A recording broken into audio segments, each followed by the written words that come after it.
Huberman Lab podcast, where we discuss science and science-based tools for everyday life.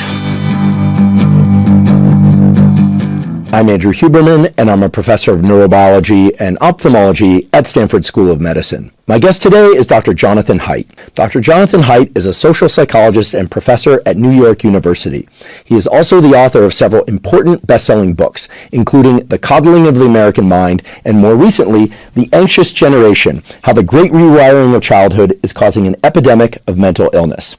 And today we talk mainly about the anxious generation. However, it is not a purely pessimistic conversation. Indeed, Dr. Haidt offers several clear solutions to the mental health crisis that now exists and that we have all created through the use of smartphones, in particular in kids entering and transitioning through puberty. During today's episode, we discuss so-called critical or sensitive periods for social development, for the development of an understanding about competition and violence, about sex, and how boys and girls are impacted differently by smartphone use, and the specific solutions that do exist and that Dr. Haidt has created that can place boys and girls, as well as young adults, back on the trajectory of mental health. So today's discussion is really one that brings together an understanding of neurobiology, psychology, social psychology, and technology in ways that are designed to serve the most critical members of our species, meaning our youth. And for those that have already gone through youth, today's discussion is also relevant to you, because as many of you know, and perhaps have experienced, most everybody nowadays is challenged in some way by smartphones, both for the utility and the ways in which they can diminish our social and family interactions, academic performance, and more. So thanks to Dr. Haidt, today's discussion really is a solution-based one, and it's one that is sure to educate, inform, and inspire specific positive action. Before we begin, I'd like to emphasize that this podcast is separate from my teaching and research roles at Stanford. It is, however, part of my desired effort to bring zero cost to consumer information about science and science-related tools to the general public. In keeping with that theme, I'd like to thank the sponsors of today's podcast.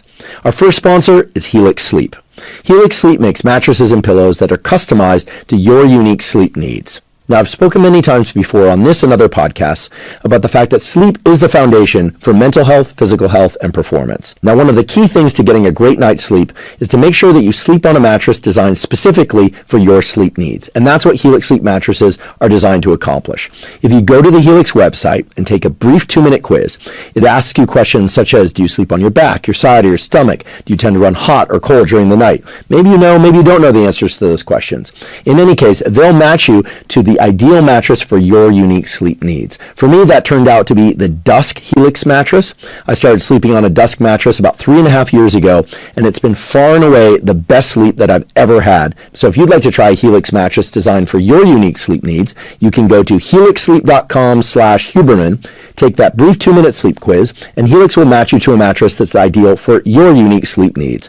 Right now, Helix is offering 20% off mattresses and 2 free pillows. Again, that's helixsleep.com/Huberman to get 20% off and 2 free pillows. Today's episode is also brought to us by AeroPress. AeroPress is like a French press, but a French press that always brews the perfect cup of coffee, meaning no bitterness and excellent taste. AeroPress achieves this because it uses a very short contact time between the hot water and the coffee. And that short contact time also means that you can brew an excellent cup of coffee very quickly. The whole thing only takes about 3 minutes.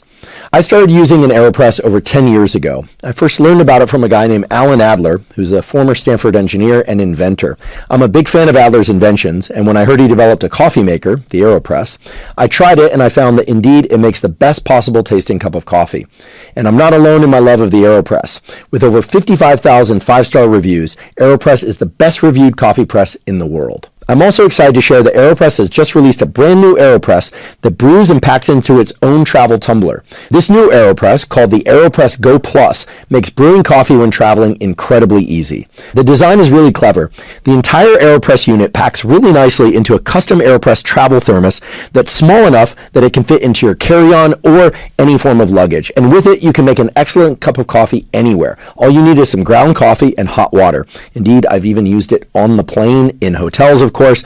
Basically, I take it with me anywhere I need a great tasting cup of coffee. And with Father's Day coming up, it makes for a great Father's Day gift. If you'd like to try AeroPress, you can go to aeropress.com/Huberman to get 20% off. AeroPress currently ships in the USA, Canada, and to over 60 countries around the world. Again, that's aeropress.com/Huberman. Today's episode is also brought to us by Juve. Juve makes medical-grade red light therapy devices. Now, if there's one thing I've consistently emphasized on this podcast, it's the incredible impact that light can have on our biology. Now, in addition to sunlight, red light and near-infrared light have been shown to have positive effects on improving numerous aspects of cellular and organ health, including faster muscle recovery, improved skin health and wound healing, even improvements in acne, reducing pain and inflammation, improving mitochondrial function, and even improving vision itself. What sets Juve lights apart, and why they're my preferred red light therapy devices, is that they use clinically proven wavelengths, meaning it uses specific wavelengths of red light and near-infrared light in combination to trigger the optimal cellular adaptations. Personally, I use the Juve handheld light, both at home and when I travel. It's only about the size of a sandwich, so it's super portable and convenient to use. I also have a Juve whole body panel, and I use that about 3 or 4 times per week. If you'd like to try Juve, you can go to Juve, spelled JOOVV.com/Huberman.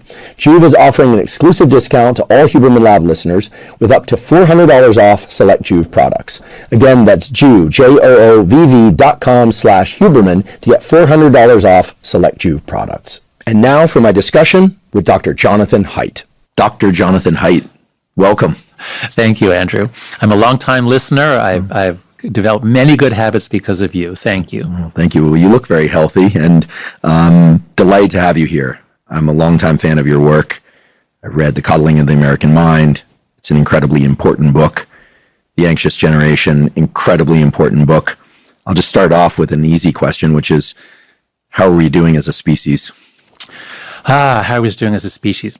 Well, as a species, as one of my friends said, we're going to be pretty hard to kill off. We'll be like cockroaches, and, we're pretty inventive in that way. But as a civilization, I think we might well be at a point of, there are peaks and valleys, and there are some cycles in history, and we may be at one of those turning points, and it's going to be pretty unclear what happens over the next 5 or 10 years. It's a very interesting time to be a social scientist. I'll just leave it at that. I suppose we can't point to any one factor, but we wouldn't be sitting here today. You wouldn't have written The Anxious Generation, and it wouldn't be having the incredible impact that it's having were it not for the fact that smartphones have dramatically, profoundly changed the way that we interact as a species. In fact, a colleague of mine at Harvard, Jeff Lichtman, who's world famous for neuroplasticity, said a few years back, this is probably the first time in human history that humans have written with their thumbs, implying that the brain representation of the thumbs is probably very different in all of us than it was prior to that, because the brain is an adaptive map of our experience in many ways. That's a somewhat innocuous example of the changes that have occurred, the use of the digits, the thumbs, to write. But there's so much more going on now as a consequence of smartphones. So if you were to say the day, the date, the year in which everything changed, would it be the day that most everyone had and has a smartphone, somewhere around 2010, 2011, 2012, or did all this start prior? Right. Yeah. Well, actually, if it's okay with you, I'll answer that by giving sort of the history, because the short answer would be 2010 to 2015, but it'll make more sense if I just sort of go through how we got there. So changes in technology, when you connect people more, you get roads, you get telephones. These things are all great. They lead to massive gains in knowledge, productivity. Yes, sometimes there are disruptions, but in the history of humanity, they've been great. The internet was that. When you and I are old enough to remember. Do you remember the first time you saw a web browser? I do. And it was like, you mean I type in a question and I get the answer? I don't have to go to the library? It was miraculous. And I can talk to people for free. We had that by email, which was free. So in general, connecting people is good. And we were all very optimistic about the internet in the 1990s. It was amazing. And in our conversation today, I want to make it very clear, the internet is absolutely amazing. This is not about how the internet is bad. Smartphones or the iPhone, is absolutely amazing, although there are some things about it that are problematic. It's really especially social media which has changed things. And so if we look at a kid, let's take a teenager in 2010, and let's say January 2010, At that point, there's no Instagram, there's no front-facing camera. Mostly they have flip phones. The iPhone came out in 2007, but they don't mostly have them. And so in 2010, most teenagers are using the flip phone as a tool to call each other, text each other, meet up. So when technology helps us achieve our goals, that's good. By 2015, everything's different. By 2015, the great majority of Americans, certainly teens, have a smartphone with a front-facing camera.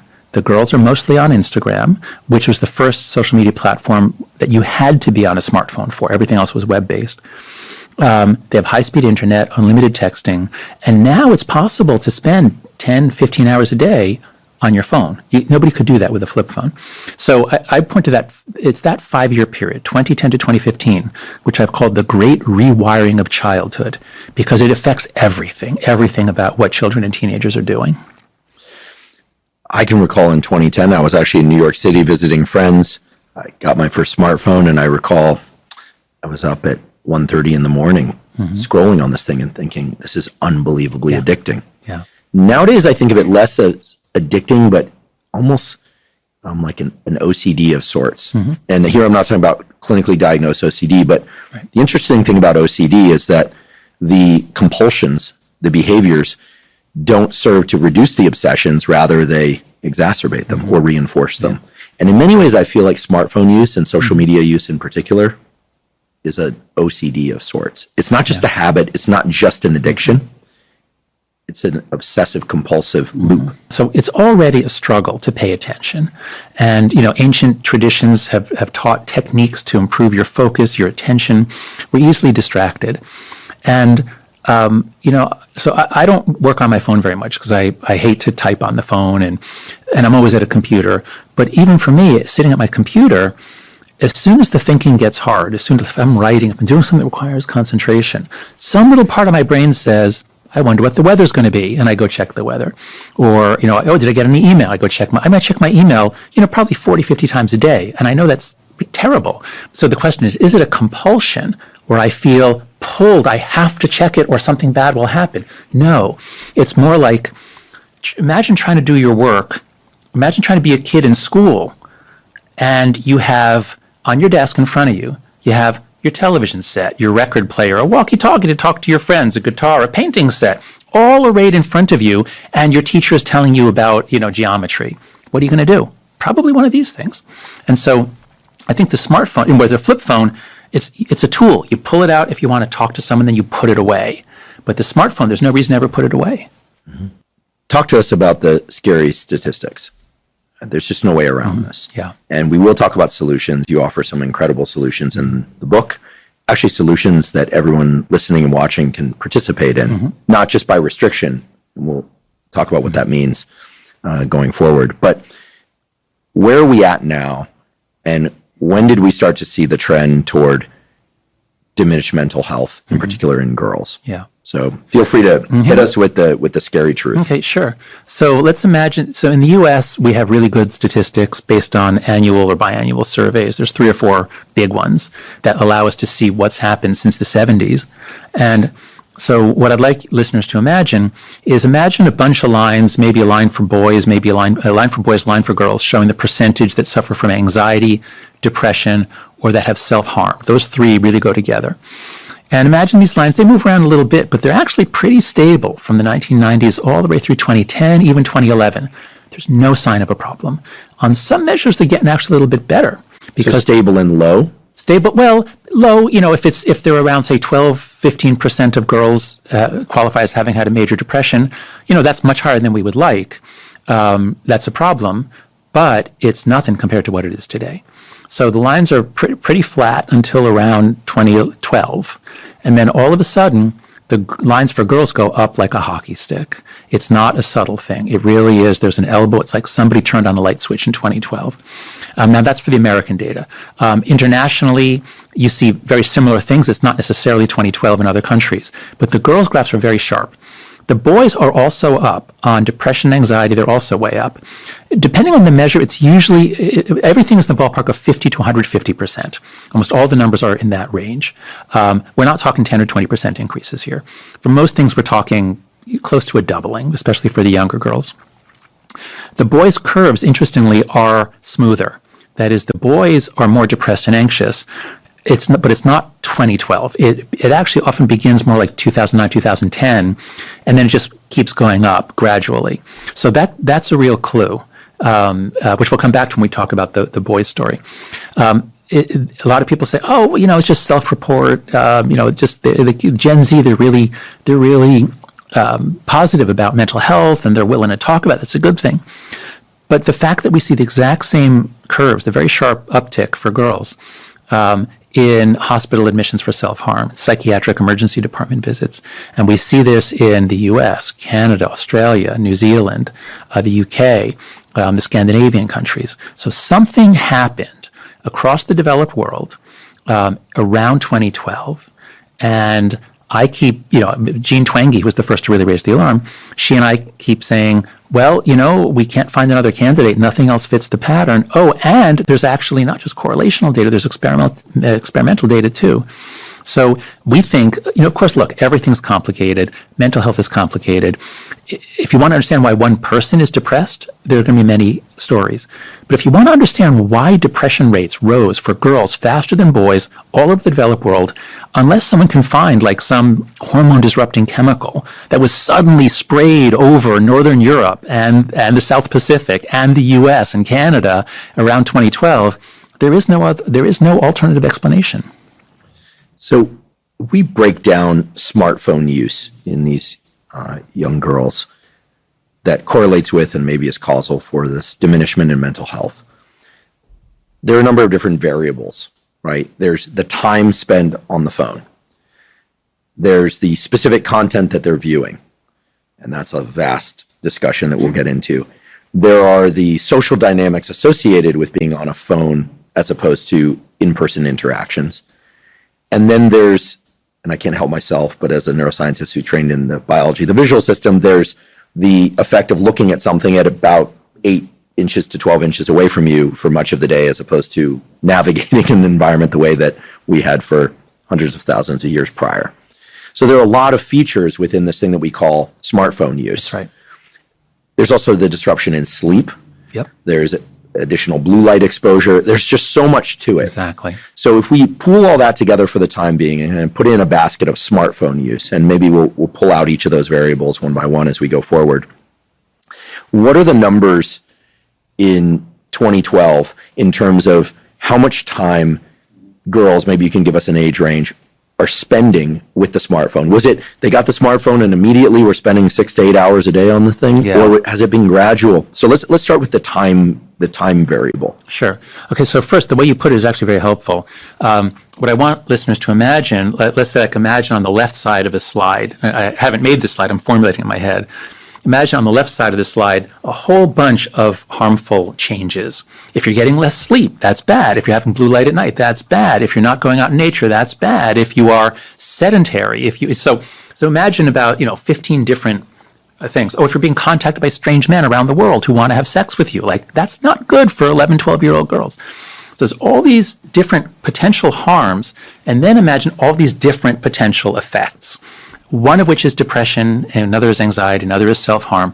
But there's doing worse in school, there's becoming more shallow, there's conflicts with your... So there's a whole bunch, and then we want to look at the causal connections.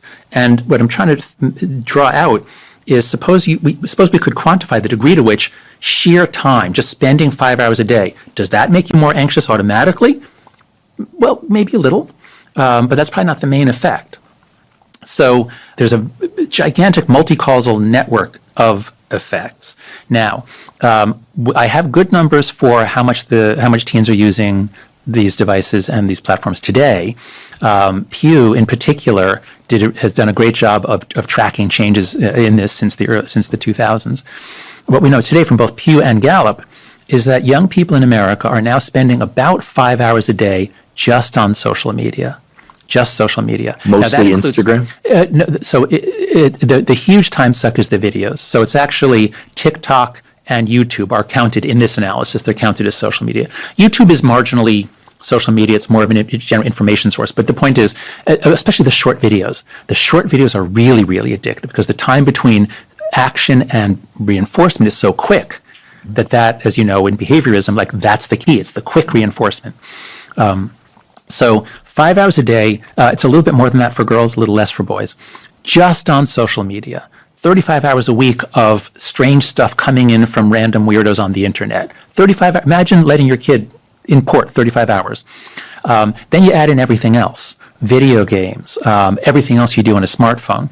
So now we're up to 7 to 10 hours in that range a day. And this is not counting school. Now, of course, in school, 6 hours a day, for a lot of kids, 2 or 3 hours of that is screen time as well.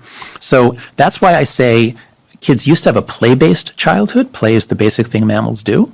And since 2010 or 2012, our kids have a phone-based childhood. And I don't think that is, it's just incompatible with healthy human development. Maybe we can back up even before 2010 and talk a bit more about the play-based childhood. I heard you say last night at a terrific lecture that you gave that when we don't trust our neighbors, we are far less likely to let our kids out to play without observation or oversight. And that leads to a whole host of negative consequences. So if we were to dial back the history clock even further and talk about, let's say, the 1950s, 60s, and 70s, mm-hmm. I was born in 75. Mm-hmm. I basically was kicked out of the house every day to go play. Right. My mom would say, get out of the house. I now realize she wanted space. Yeah. But we would go down the end of the street to the cul-de-sac and we would just play and do all sorts of things, some of which were destructive, some of which were good. And there were a lot of dynamics that got worked out in that process. My sister would go hang out with basically the older sisters of those boys. That's kind of how our neighborhood happened to be arranged. That was fortunate. And they would do their thing. So 1950s and 60s, what did social dynamics look like among kids? Yeah. So, I think what we need to do is tell this story of what happened as a tragedy in 3 acts. And the first act is the loss of community, the loss of trust in each other. So if we go back to the 50s and 60s, but we can even go back. My parents grew up in New York City in the 30s and 40s. People spontaneously organize themselves into villages. Village life seems to be sort of the default way of living that humans have preferred for several thousand years. And it's where you know your neighbors, the kids run around, all the adults take part in supervising all the kids, but nobody has to helicopter because the kids are playing, they're doing their thing. If there's a real threat, if there's a lion or invaders, then they all come running home or whatever. But kids need to be out playing with each other, especially outdoors. We evolved in savannas, we evolved in different parts of the world, we're attracted to nature. So that's the way it always was. Now, especially if in the 1950s and 60s, America had just been through a world war. And the greatest way to make people trust each other, the greatest way to boost social capital is a foreign attack. And of course, Pearl Harbor did more for American coherence than anything else in history, in modern history. 9/11 did that too, but only for a little while, and then we lost it. So for a lot of reasons, people trusted their neighbors. Kids were out playing. My parents grew up in the Depression in New York City. The kids were all out playing stickball on the street or in a parking lot. In the 1970s, there is a real crime wave. Crime goes through the roof, actually, and it goes through the 80s. That goes all the way to the early 90s. Even still, you were kicked out of the house to go play. Even in New York City, all kids went out to play. That's just the way it was. But we begin to lose trust in each other for a lot of reasons. Robert Putnam wrote about this in Bowling Alone, the loss of social capital. Many reasons for that: the changing media environment, air conditioning and television. People are not hanging out on their porch in the summertime to get away from the heat. They close the door and they put on the AC and they watch TV. Family sizes are shrinking. There are not that many kids around. So for a lot of reasons, by the 90s is the key decade where Act 2 of the tragedy happens, and that's the loss of the play-based childhood. So in America and Britain, we freaked out about child abduction and child sexual abuse. Some of the scandals were real. The Boy Scouts, the Catholic Church, there were cases where trusted organizations were covering up abuse. And I recall the abduction thing, the milk carton thing. That's right. And there was a show, I think My Name is Brian, okay. About the kid who was abducted, and then all he remembered, I think it's a true story, was that his name was Brian. He would just remind himself every night about his real name. I think they found him eventually in Berkeley. not calling out Berkeley. I lived in Berkeley for a long time, but there seemed to be the discovery of abducted kids, in Berkeley. There are a few other cases there. I don't know what that's about. In any event, I grew up thinking that you could get kidnapped. Right. Yeah. Which is so. It's I mean, it's the most terrifying possibility for any parent. But when I was doing the research for the Coddling the American Mind, I found, according to FBI statistics, there's only about 100 to 150 true kidnappings a year in our whole country. Because if a child, like, who would take a child? Like, it's a really difficult crime, and you're going to, who would steal a child from a store? Parents are afraid if your kid goes to the next aisle in the grocery store, they're going to be, how are you going to take a kicking and screaming kid out of a store?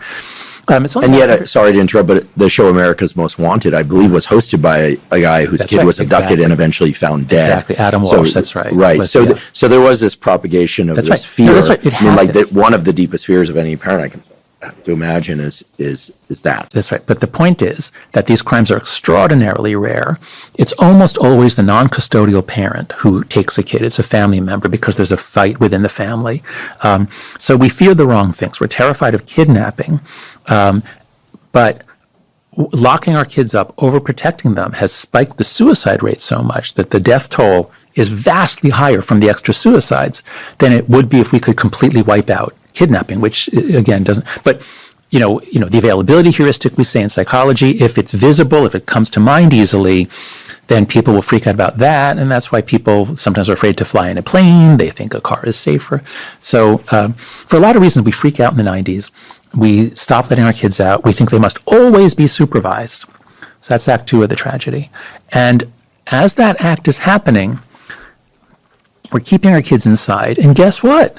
These computer things that we started getting in the 80s, they're getting interesting because now we hook them up to the internet. In the 80s, what we can do, WordStar and some primitive video games, but in the 90s, you get the internet. And now the kids, especially the boys, the early internet was much more of interest to boys. Boys would take computers apart, they could build computers, they would learn to program. So the boys in particular, they're okay with losing out on the outdoor play because the internet is so amazing.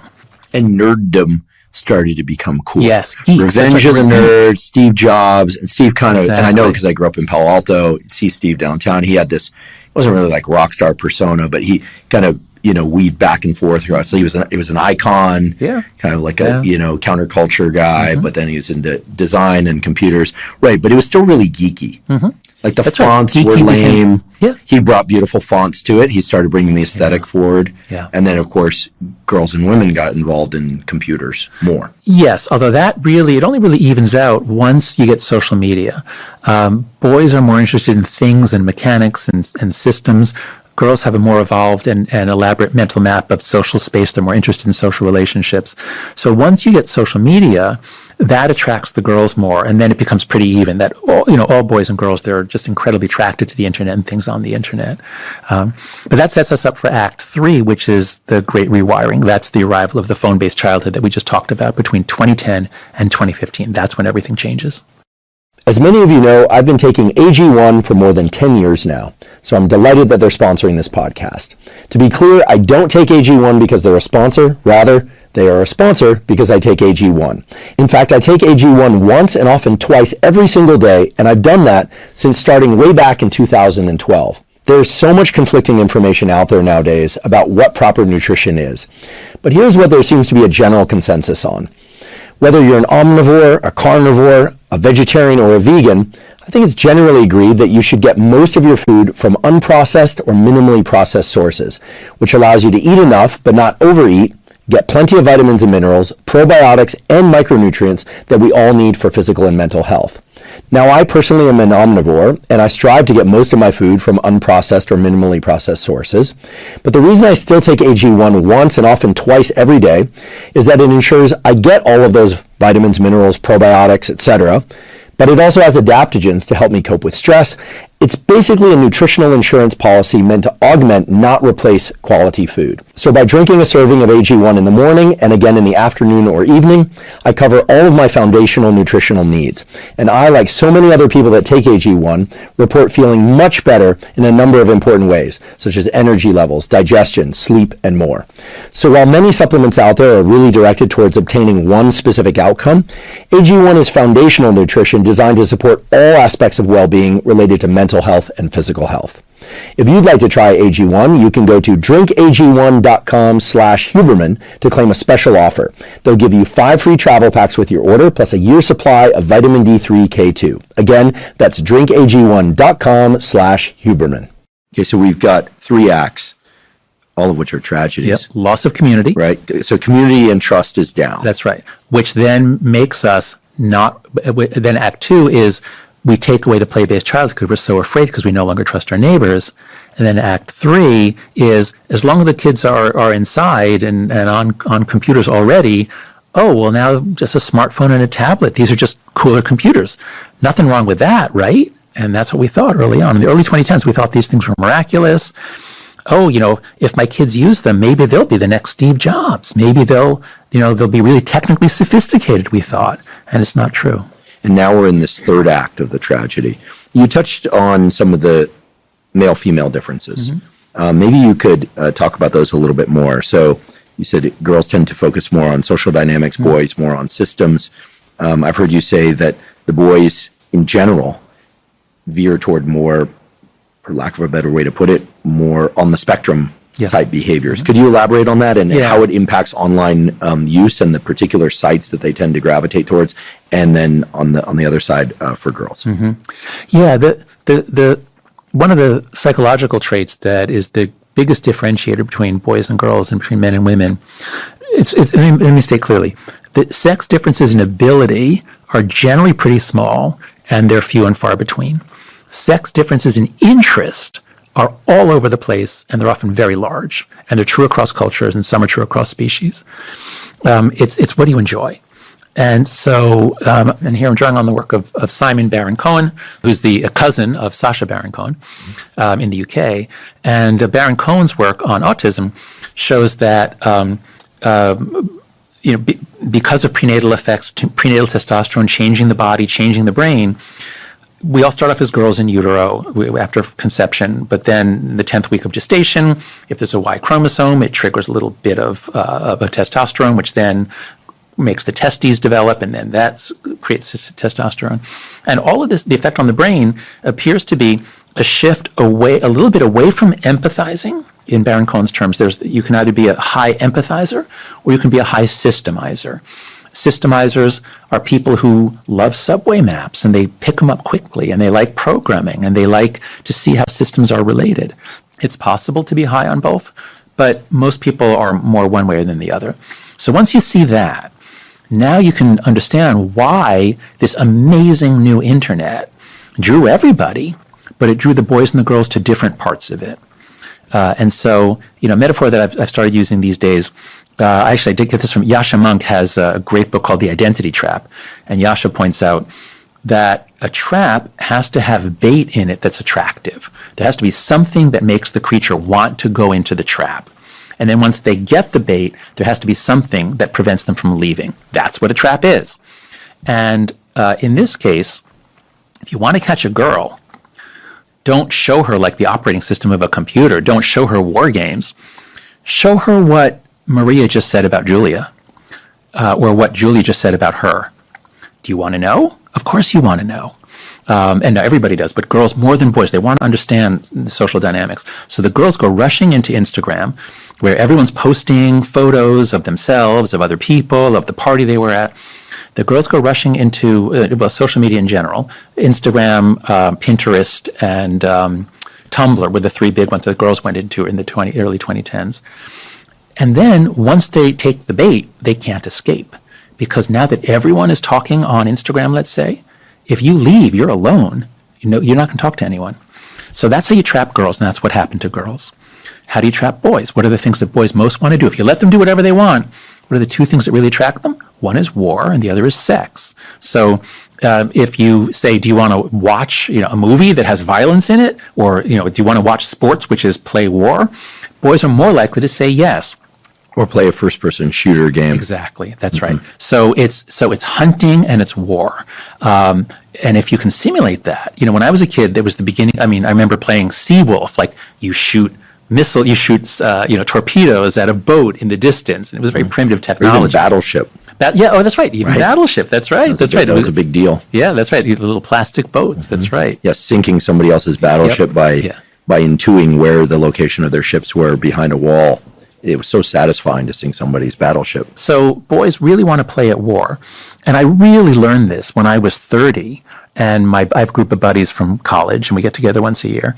And one year I hosted in Charlottesville, and we played paintball. We went to a paintball place, and there were about 5 or 7 other guys, and we divided up into teams, and we were divided among ourselves on the teams. And it was unbelievably thrilling to work with other guys, to hunt and shoot my friends, and we came out afterwards, all of us, and it hurts when you get with the paintball. Those things hurt. It hurts, which is yeah. right, which is important. It's Yeah. actually very important, because then you really take it seriously. You really don't want to get shot. But it was absolutely thrilling. It really felt like there was a room in my heart. As a man, there's a room in my heart for war that had never been opened. Mm-hmm. So boys want to play at that, and then the multiplayer video games, the first-person shooter games, all these things let them do that. The other thing, of course, that boys want to do is look at naked women. And so, it used to be Playboy magazine. Now it's super hardcore sex with anal sex and gangbangs and choking and all sorts of things. So the boys really that's how you trap a boy. Show them war, let them play war games and give them sex. And once they do that, they can't escape. So interesting. We did an episode long ago on sexual development, meaning how hormones influence brain development, which I spent a little bit of time on for my master's. And by the way, you got the biology exactly right. Okay. And it's fascinating the way that these hormones organize the brain. And some people enjoy learning that it's testosterone from the testes. It's the Y chromosome, then the testes, and then testosterone that's converted to estrogen that then actually has the organizing effects of masculinizing the brain. There are all these flips in biology, counterintuitive flips. But I like to mention the flips because they normalize the idea that testosterone creates maleness and estrogen creates femaleness. That's actually not true. But you got the biology exactly right. But I was going to add one more thing besides war, violence, and sex. There seems to be an interest by boys in remote control things. Oh, absolutely. Action at a distance. Yeah, action at a distance. So remote control cars. I never had a remote control helicopter. Would have died to get one, but remote control car that we built, my dad and I built together, that was thrilling. Absolutely. And then when we talk about girls and some of the preferences for certain activities, maybe we'll get into some others. But something about remote control, vehicles, and vehicles generally. That's right. Yeah. So there's an important psychological word called effectance, made up by White in the 1950s. Effectance is the desire to be a cause. I had this effect on the world. Mm-hmm. And, a 9-month-old infant in the crib, when he discovers if I pull this, if I hit this, a sound happens. It's thrilling. You did that. And this stays with us for life. You want to see that the things you do have an effect. And especially boys are more in the physical world, mechanical world. And so shooting a gun, I remember when I was a kid, I had a BB gun that I bought at a church bazaar. I hid it from my mother, kept it in the closet. But my best friend and I, we'd set up cans on a row and you shoot them and boom, you knock it. It's amazing. It's thrilling. That does seem to be a sex difference. Now, girls, I think, now here I'm speculating, but girls seem to be more interested in having an effect in the social world. So everybody wants to have an effect, but boys are more focused on mechanics, girls a bit more on relationships in the social world. And I'm sure Freud had a field day with this, but what is the apparent, I don't have the numbers on this, obsession of girls and horses and caretaking of animals? And yet there are also a lot of wonderful stories about boys taking care of dogs. Mm-hmm. Like I read Where the Red Fern Grows maybe 50 times, and I love dogs. I love taking care of and raising my dog. But there seems to be something about the stereotype is girls and horses. Yeah, that's right. Yeah. Well, so the simple part is girls, on average, are a little bit more compassionate. They feel the pain of creatures more. Boys are more into animal cruelty as a fun thing to do, an interesting thing to do. So girls are more compassionate. Girls tend more to want to be a veterinarian than boys do because girls love animals. My daughter was desperate for a pet, and we got her a leopard gecko when she was about 8 or 9. They're really cool, but she was crying one day because she could tell, like, it's never going to love me, and she desperately wanted. You don't know. Maybe it's lynx. It's a reptile. No, it's a reptile. Yeah. No, they're not. They're not mammals. They don't have the bond. Right. And she was desperate for a dog, and she begged for years for a puppy. And we finally got one. She needed an animal with a. She needed an animal. Yeah, that's well. She needed a mammal. She needed a mammal. Now, the horse thing, that's different. I'm not going to speculate on that. I have heard some speculation that it's because the musculature, it's something about, it has a feeling of masculinity, but I don't know. But that's very Freudian. Yeah. I was wondering whether or not it was. I don't want to get too, I don't even get near that. Yeah, I was wondering whether or not it was something about the healthy requirement for caretaking, the brushing, the cleaning, the caretaking of the animal is pretty elaborate when it comes to a horse. My first girlfriend had a horse. She spent more time with that horse than with me, and the amount of care. Like if the horse was colicking, she would literally go sleep with it in the barn. And it seemed like she loved the amount of love that was available to give to the animal. Anyway. I would put that in a giant bucket called biophilia. It's a term that I love from E.O. Wilson.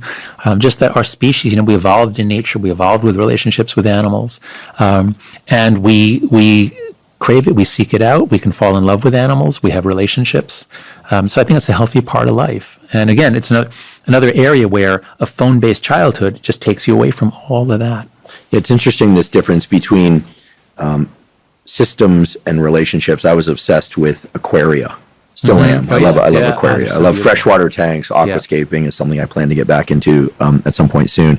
But the most interesting part about it was which fish could go with which, who would eat who, how many plants, what the density of fish needed to be in order to maintain the ecosystem and how to not get a system crash. It wasn't so much about the relationship between the fish or to the fish. That's right. So it'd be interesting to see if there's a sex difference on aquariums, whether it's more a boy thing because of the interest in complex systems. But what I'd really like to do with you now, as long as we're talking about sort of these developmental pathways, I'm hoping that we can talk about. Let's stay on sexual development because this is something. I just have a little section in the book. In the chapter on boys, I have a section where I review the research on pornography, and huge amounts of study of pornography over the years.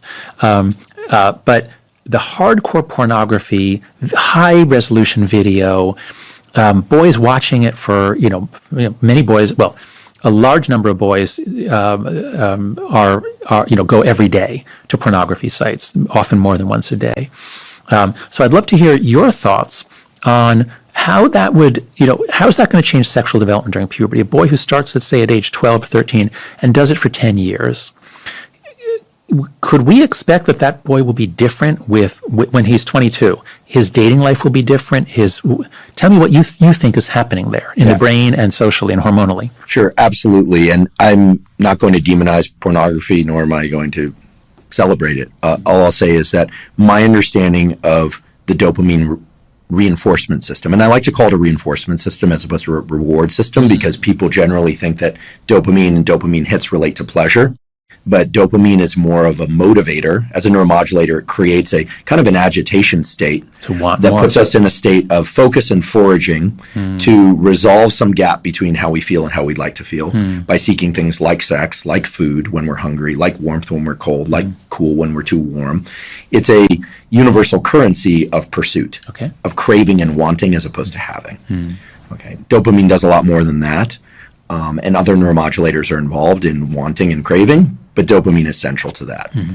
So I think it's not just fair to say, but it's a ground truth that whether or not it's a drug like methamphetamine, cocaine, crack cocaine in particular, or some other drug that hits the system fast and creates a big inflection in dopamine, that the more rapid the rise in dopamine, the bigger the crash in dopamine afterwards, and the more miserable you feel afterwards. And the more repeat of the behavior that initiated the peak will occur, aka addiction, or at least extreme habit formation, depending on how one defines those. When it comes to dopamine, the other key thing to know is that dopamine, in particular, high inflections in dopamine, big peaks in dopamine that occur without much effort, in particular the kinds of effort that evolved to bring about the dopamine release, such as courting, dating, learning your preferences, learning the other person's preferences, working out issues of discussion, consent, negotiation, etc. When dopamine arrives quickly without effort, such as with amphetamine, crack cocaine, or pornography, the whole reinforcement loop becomes wired to these short time scales. You want something, you want it now, and you get it. But over time, you get less and less of the dopamine peak, and you get more of the dopamine trough that occurs. You drop below baseline afterwards. So all of that is a bunch of neurobiological-ish nerd speak for absolutely the ready availability of pornography at a few taps on the phone. No doubt triggers big dopamine the first time, requires more and more investment in that behavior to get less and less of the dopamine. You never get back to the initial value, and you're driven further and further down the pathway of addiction. And there's the loss of all the learning that the brain and has evolved to learn how to evoke dopamine from, I don't want to say just mate pursuit, but it's courtship and eventually sex. So, and we know that after ejaculation, after orgasm, there's a dramatic decrease in dopamine and a huge increase in prolactin. What does that do? Prolactin and dopamine are essentially antagonistic to one another.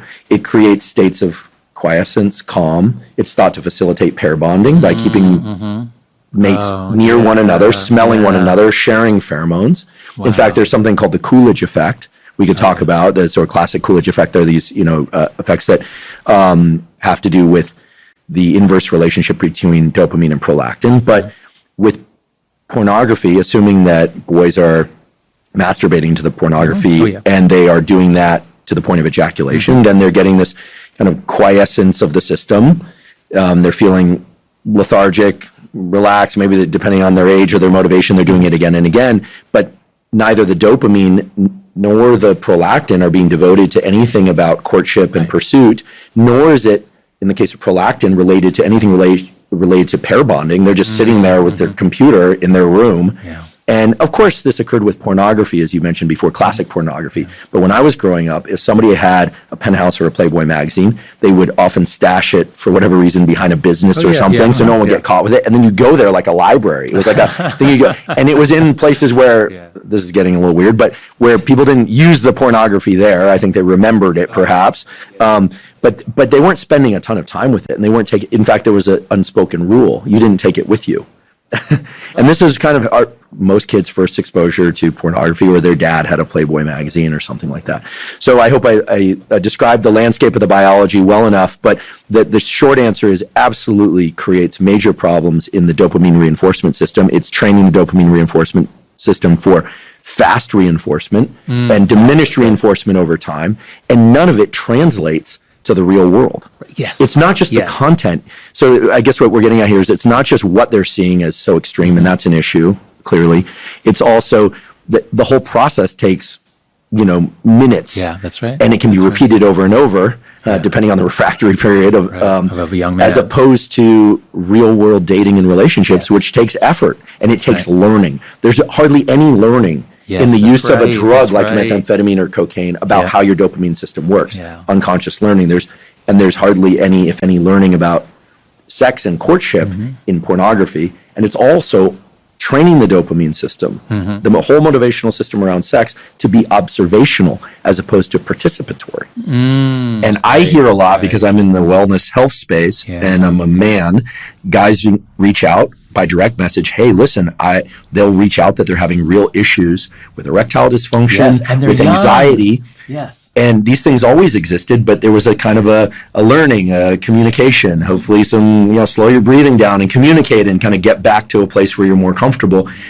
They're not able to translate anything about their experience of sex and pleasure to the real world. And as a consequence, they're retreating into a world where they view, if they're heterosexual, the opposite sex, or if they're homosexual, the same sex, potential partners as like these distant foreign objects that they don't understand. Wow. Andrew, thank you. That was a really powerful and clear description of what I was trying to say in the book, coming just from the psychological side, which is to turn from a boy into a man. there's a certain amount of toughening and skill building. There's skills that have to be developed. And I'm so glad you used the word courtship. I use that word a lot with my students. I hear almost nobody else using that word. It's such an important word because we did evolve the ability to pair bond, at least temporarily. And we do have courtship, and it has to start slowly. If you jump into bed and have sex right away, there's no chance of courtship. That part is over. And so, as you were talking, I was thinking, and I want the listeners to imagine one 13-year-old boy who really wants sex, would like to have a girlfriend, but he has a laptop, he has a phone, he has Pornhub, he masturbates 2 or 3 times a day. He'd still like to have a girlfriend, but he's sexually satisfied because he has all this amazing pornography. And he does this every day for 10 years, until he's 23, let's say. And then we have another boy who, maybe he has a Playboy magazine, or maybe he has nothing. Maybe he just has his imagination. He masturbates occasionally, as boys do. But he doesn't have the hardcore porn. He doesn't have the fast dopamine. And then this second boy, he puts more effort into actually having a girlfriend, and he learns how to talk to girls, and he's flirting, and one is interested in him. And then they have their first kiss. And, because I'm remembering back when I was, a teenager in my 20s, the most beautiful golden days, the most memorable days of my life, it was those days when you have that first kiss and oh, this is going to turn into something. Everything sparkles after that. Everything sparkles. Yeah. But the point is, it's slow and it's hard work. Mm-hmm. And then when you finally do have sex, it's not like, oh, dopamine crashed, get out of here. It's as you said, it's like, prolactin rise, you hug, you hold the girl, and at some point you start thinking about marriage. Like you start thinking, is this the one? Crazy thoughts like that. You can't help but think that when you're falling in love.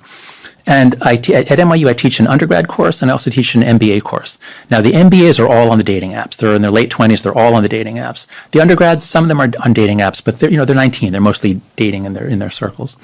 And for the MBAs, I really have to work with them to see that these dating apps are cutting off courtship in a lot of ways. Yes, you're texting, but it's not the same. So I'm so glad you explained a lot about that. One is it's the fast satisfaction that prevents you from learning, whereas slow, hard work towards a biological goal like sex or dating or marriage or love is what builds you up into a competent man. Who would want to hire, or who would want to date, let's put it that way, who would want to date the kid who'd been masturbating 3 times a day to porn since he was 13? So, yeah. Yeah, and there's all sorts of things. My father's Argentine, moved to the States in the late 60s, and so I was raised in a fairly traditional home from the perspective of masculine, feminine roles. Mm-hmm. There were all these things around chivalry. I remember going to my first junior high school dance. My dad gave me this whole tutorial about holding the door and how to, it's interesting that nowadays guys are often judged in terms of their latency to respond to text messages. Something I'm terrible at. And it's interesting that sort of replaced chivalry, like how responsive somebody is. Yeah. So there's a kind of a bleeding for it. As long as we're just being very open about the past, present, and perhaps future of this stuff. I remember growing up and hearing stories. This wasn't how my childhood went, but I remember my dad telling me, in Argentina, the young boys, when they would hit puberty, used to be taken to prostitutes. So they would learn how to have sex. That's how, that wasn't that long ago. Okay, that wasn't my childhood. And I remember thinking is this what's going to happen next? But he was explaining that's kind of how it went. That doesn't tend to happen anymore, as I understand. I haven't heard of it happening. Right. Yeah. But in terms of learning courtship, learning chivalry, learning, who pays, and a lot of that's changed with the changing milieu of sex and gender dynamics. Yeah. But it's all iterative. It's slow and iterative, and everything about online use, as you mentioned, is it's fast. You can find anything with a keyword search. That's right. No work. That's right. Yeah. The technology makes everything easier, and if we end up talking about AI at all, which every conversation goes through at some point, that's my big fear.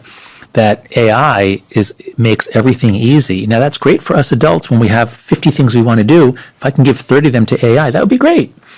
But, how many servants do I want my son is now 17. When he was 10, 11, 12, how many servants would I want him to have to take care of his needs? Probably 0. 0 is probably the best number.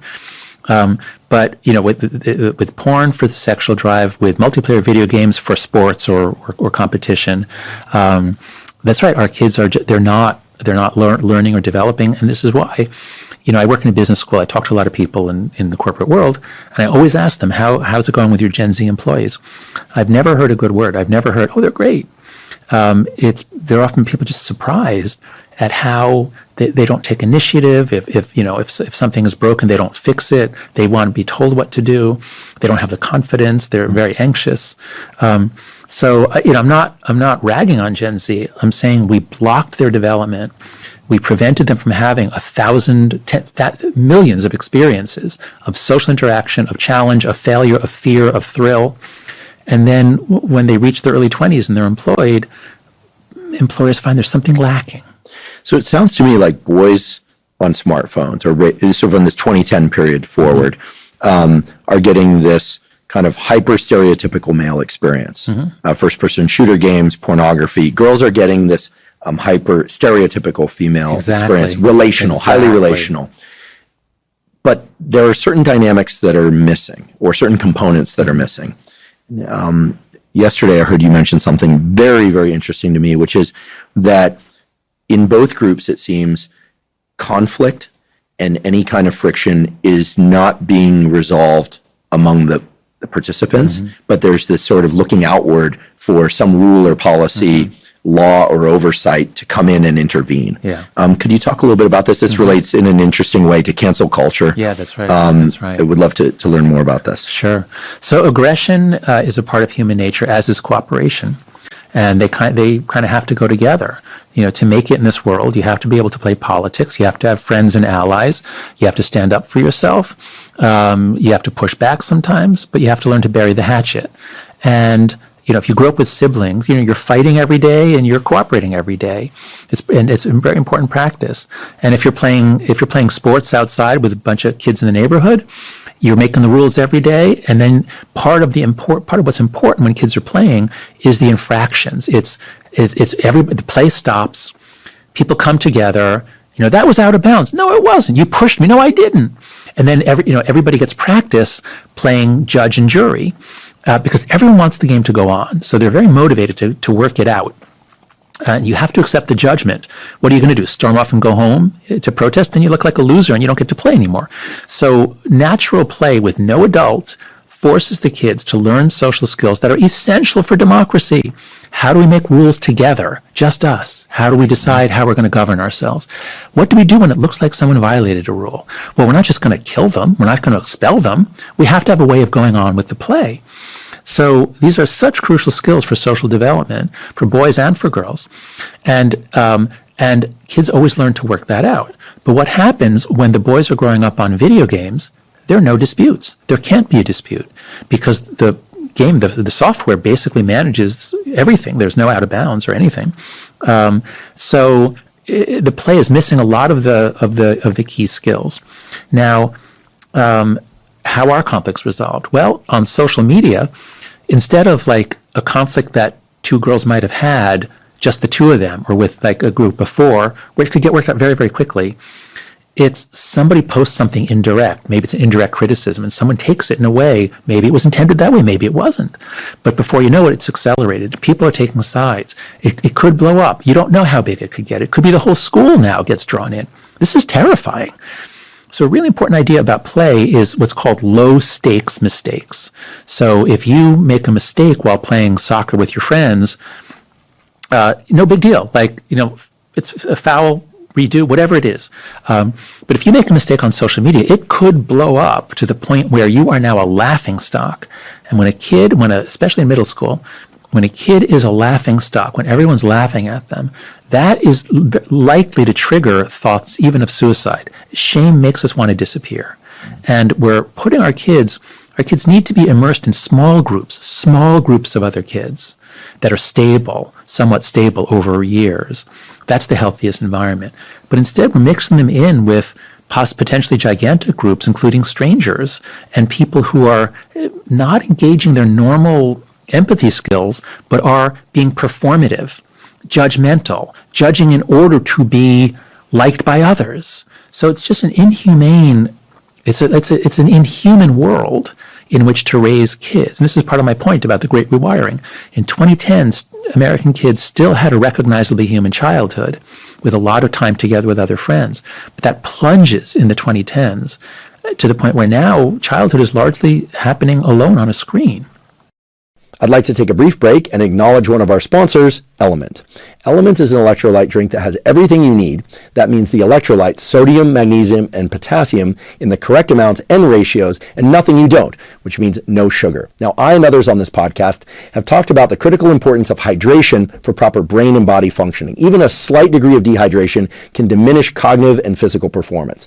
It's also important that you get adequate electrolytes. The electrolytes, sodium, magnesium, and potassium, are critical for the functioning of all the cells in your body, especially your neurons, your nerve cells. Drinking Element dissolved in water makes it very easy to ensure that you're getting adequate hydration and adequate electrolytes. To make sure I'm getting proper amounts of hydration and electrolytes, I dissolve 1 packet of Element in about 16 to 32 ounces of water when I wake up in the morning, and I drink that basically first thing in the morning. I'll also drink Element dissolved in water during any kind of physical exercise I'm doing, especially on hot days when I'm sweating a lot, losing water and electrolytes. They have a bunch of different great tasting flavors of Element. My favorite is the watermelon, although I confess I also like the raspberry and the citrus. Basically, I like all the flavors. And Element has also just released a new line of canned sparkling Element. So these aren't the packets you dissolve in water. These are cans of Element that you crack open like any other canned drink, like a soda, but you're getting your hydration and your electrolytes with no sugar. If you'd like to try Element, you can go to drinkelement, spelled LMNT.com/Huberman, to claim a free Element sample pack with the purchase of any Element drink mix. Again, that's drinkelement.com/Huberman to claim a free sample pack. I'll never forget in middle school being at some assembly and a kid had got down on all fours behind me and someone pushed me. Yeah, oh yeah. That game. Yeah, I stood up and Kevin Gassman was just sitting there, just cackling with his face right in front of me. So I hit him. It turns out it wasn't Kevin that did it. And he hit me back and it was a disaster. And I don't remember how it panned out, but we ended up being friends. So this is kind of how things got worked out. Well, that's right. Conflict and cooperation. You need the two together. Yeah, incredibly embarrassing, both for getting pushed over and for hitting the wrong kid. You made a mistake. But credit for hitting somebody, because that's how boys work things out. I'm not suggesting people do this, not suggesting violence. And then both of us feeling silly, and then ultimately... Yeah. Well, I don't know. I made it to the 8th grade somehow, right? That's right. And the hierarchy among, I mostly had male friends, but the hierarchy was something that was very dynamic. Yeah. I have a good friend who was he was a CO, a commanding officer in one of the East Coast SEAL Team Squadrons, Tier 1 SEAL Team Squadrons. He said the reason they're so effective in those groups is because they embrace dynamic subordination, where people take over as different skill sets are required, and they are relentlessly hard on each other. This is something they are like relentlessly hard at the level of humor, but also, I mean, because it's so high risk and high consequence, they're just extremely hard on one another. But it's all about this dynamic subordination that sure, they're leaders by virtue of who's appointed leader, and certain amount of authority, but there's this constant dynamic subordination, and it exists in every group of males I've ever been a part of. And it's wonderful and very reassuring to me because it means that you both get to potentially step up, but you also get to rest and trust somebody else's skills. I don't know how it operates with girls. I've only been, born with a Y chromosome. This is all I know. But I imagine it exists there too, in different ways. So if online, everything is fear-based, where one is fearing a dog pile. Like if you say the wrong thing, you're going to get dog piled. You kind of wonder why anyone participates at all. But it seems like people are in there. Are they in there and timid, or is boldness rewarded? Is it only boldness of, I guess they call, slamming down to, what do they call, dunking on other people? I mean, and here as I'm describing kids, I want to acknowledge, if you look on Twitter, X, we now call it, in the academic, tech, and finance community in particular, this is how the men behave. This is how the women behave. But it's especially apparent that the adults are kind of acting like kids, and the kids are kind of acting like adults. So what's going on? Are we drawn into this as well as adults?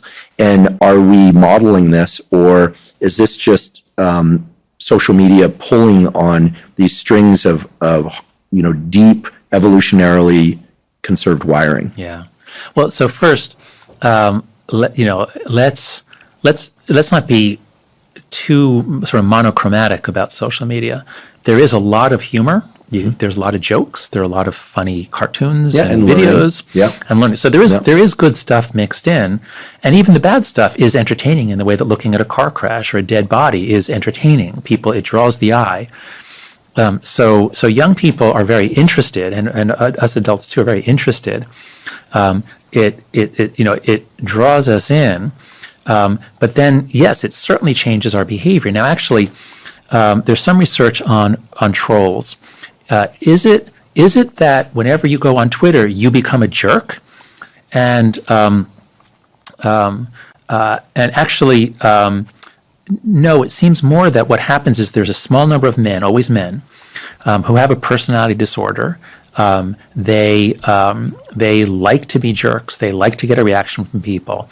They get blocked a lot. They get kicked off platforms. And this small number, in a real community, probably when you were growing up, there were 1 or 2 kids who were like this, and they got in trouble a lot, and they probably ended up dead or in jail.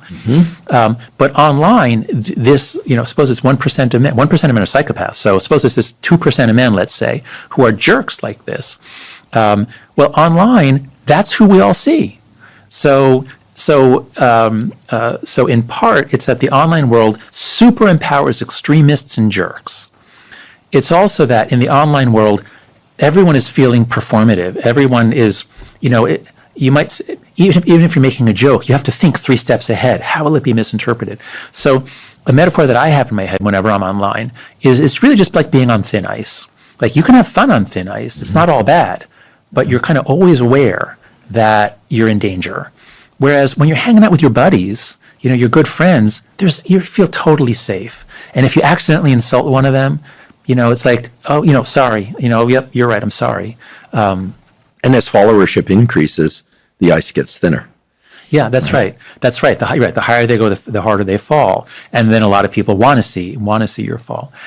Just want to make one point. That was an interesting concept. There was something in subordination. Dynamic subordination. Kind of like a flock of birds, but is how it was described to me. But I always thought in the tier 1 special operations community that people would spend more years there, advance further and further, and that's true too. But this idea that it's just understood that the hierarchy evolves in real time, and the more people embrace that, the better performing the group is as a pack. Yeah. Now, the word hierarchy certainly takes on a bad name, especially like in our academic circles. Hierarchy, is bad, and power is bad, and subordination is, all these things are bad. Power, inequality, but I think part of what's going on there. So, I teach in a business school, and there's a huge amount of writing on leadership, and I haven't read much of it, but a key idea that I got, I'm trying to remember the author, is that the key puzzle is not why people want to be leaders, it's why do they want to be followers. We really need to study followership. And so people are willing to follow because part of our amazing human ability is to work together in groups to overcome obstacles. We don't have sharp teeth. We're not we're fast in long distance, but not in sprints. But we're able to work together. And when we face a common threat, we very willingly cede leadership to a leader, but we have to trust him. And if the leader shows that he's a narcissist, that he's putting himself first, that he's benefiting at our expense, we don't trust him. So what you need to do, and I think this is more clear, males are more hierarchical. This is true in chimpanzees as well. Males they take to hierarchy more readily. Males benefit from having practice. I don't think of it as dominance and submission. I think what you said is actually more effective. It's like they need practice, like being the leader of this project, and then being a follower because you grant, like, yeah, you lead us on this, you take the lead on this, and then something else will reverse. And if you have a young man who has a lot of that experience, that's going to be a young man that you will want to employ when he's in his mid-20s. Whereas one who never had that, it's just going to be much more difficult to work with in a business setting. Yeah, the groups of boys I grew up with and men that I've worked with and been friends with, it's always been understood, like, this guy's really terrific for finding stuff, and this guy's great with vehicles, and this guy's great with girls, and this guy's that people have different skill sets, and that the group together can really mesh. But there isn't an attempt to be something that you're not, and you quickly find out who you are by who you're not, and you find your unique skill set. Yeah. And you you evolve in that way by not trying to be everything to everybody. Whereas I noticed with my sister and her groups of friends, it's changed over time, of course, but that there tended to be one girl that was really dominant in the play session, like the whole time. Yeah, the bossy you're right. one. You're right. You know, and even though some stories, you know, kids' books that mainly feature boys have that, I don't recall that being such a big part of my reading experience or childhood experience. Like in the Encyclopedia Brown books, like there was like the mean kid, and but people would slot in where they were most adept. So it was sort of like natural tendencies to excel were complementary. And I don't know what it is for girls, but online it seems all of that's erased. So you've got these social dynamics that are very heightened, being played out on social media with girls. But boys and men are on there as well. And most of what's on social media is social, it's relational.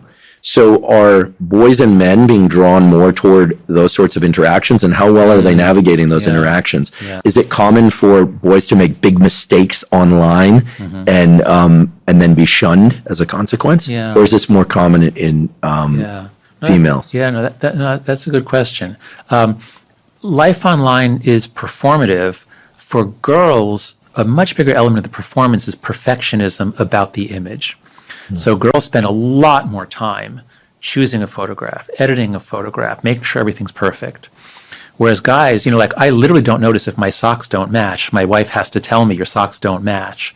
You know, guys just don't notice those things as much. So you're a professor after all. Absent-minded professor, I suppose. Yeah. But my point is that life online, it does affect all kids. So fear of missing out is something that affects everybody. You know, on Snapchat, you see all your friends are over there, and you didn't even know that there was something going on. So, you know, boys and girls, they'll have similar insecurities. It's more a question of degree. So the perfectionism, the playing out the social dynamics to 3 steps. Like girls are playing 3-dimensional chess about social relationships. Well, but why did he say that if he also wanted this when he knows that she knows that, you know, and guys are like, what do you say? I don't even know what you're saying. Right. They're barely playing checkers. That's right. And again, it's the organizing effects of prenatal hormones. This is not culturally taught. This is what kids enjoy doing based on, I believe, and Simon Baron-Cohen, I believe, believes, is the prenatal organizing effects of hormones on the developing brain. But on YouTube, where it's, my understanding, primarily male, there's a lot of clapback type comments. I know this because I have a YouTube channel. Yeah, and in the old days, it seems it wasn't that long ago, when Rogan had full-length episodes on YouTube, then he didn't, now he does again. The jokes, the comment section on YouTube were like their own show. It was outrageous. It was so good. And some of that's coming back now that Was it men showing off their cleverness? Right.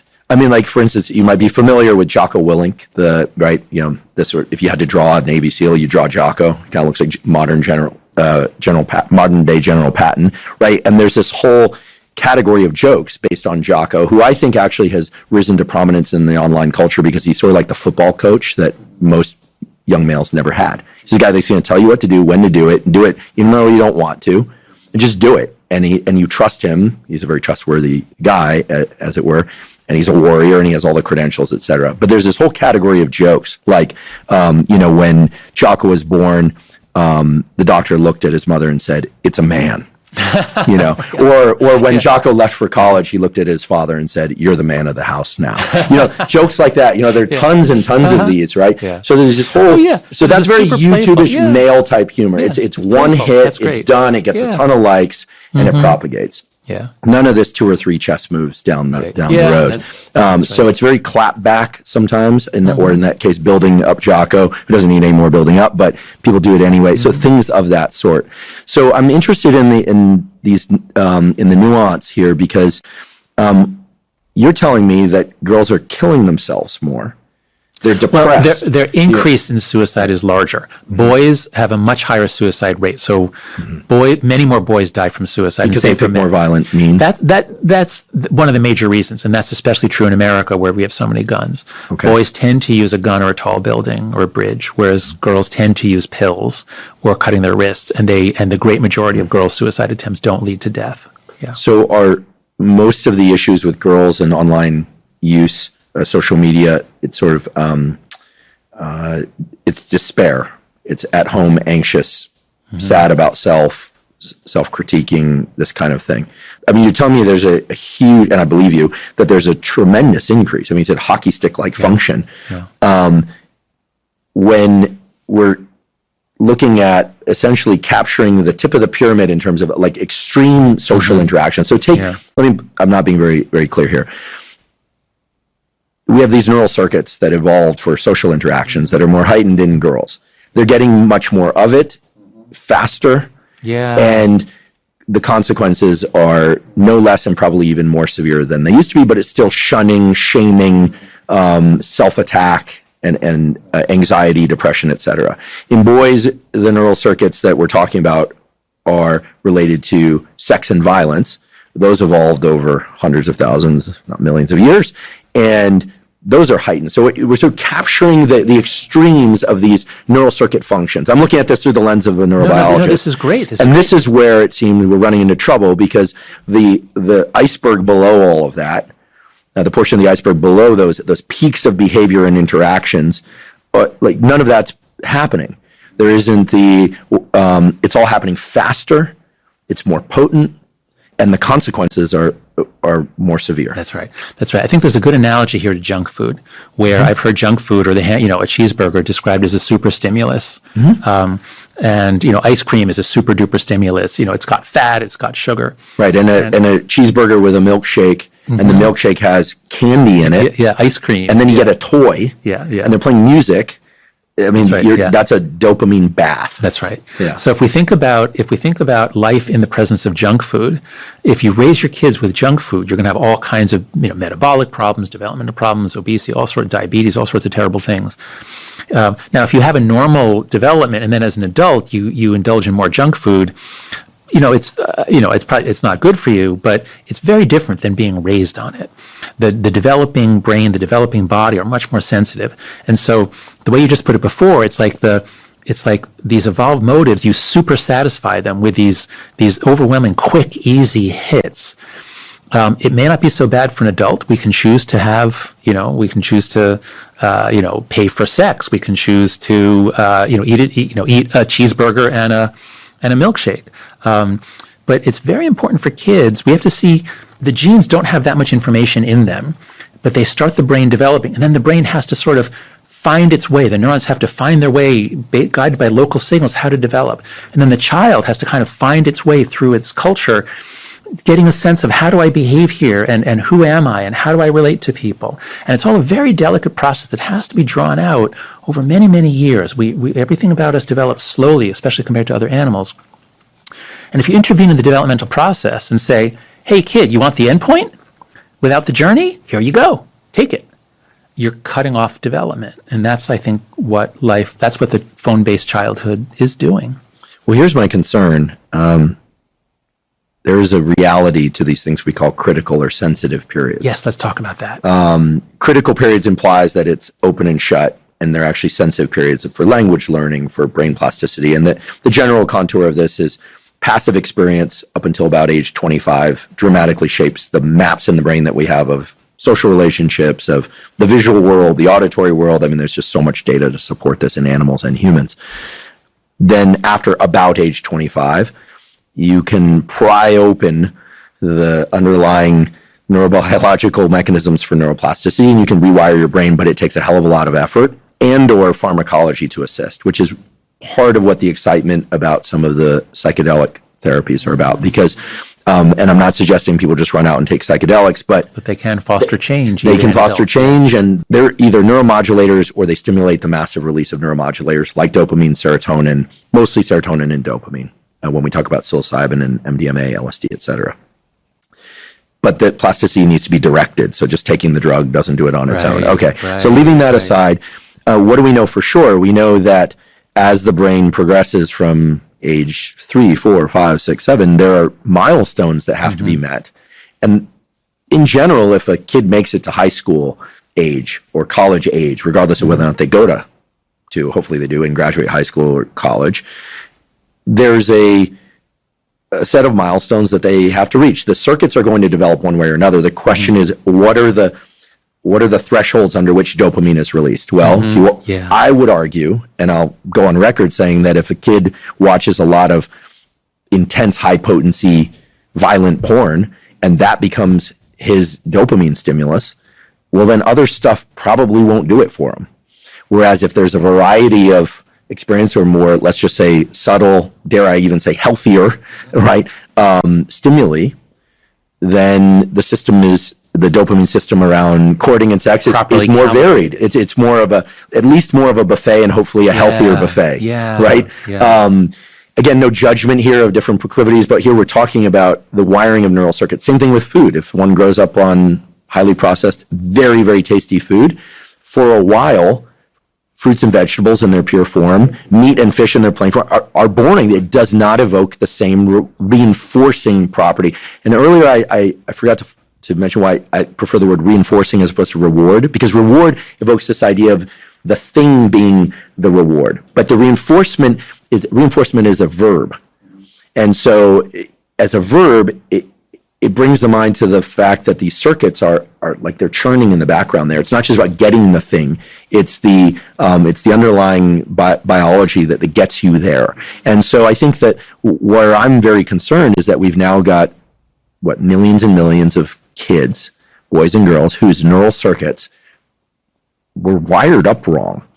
And now there needs to be, it seems, a very active process in unwiring that, or at least shifting those neural circuits towards something that's more adaptive. Yeah. So before we talk about what to do if you're older, because I have the great good fortune to be sitting here with you right now, I'd like to ask you to help me expand what I say in the book.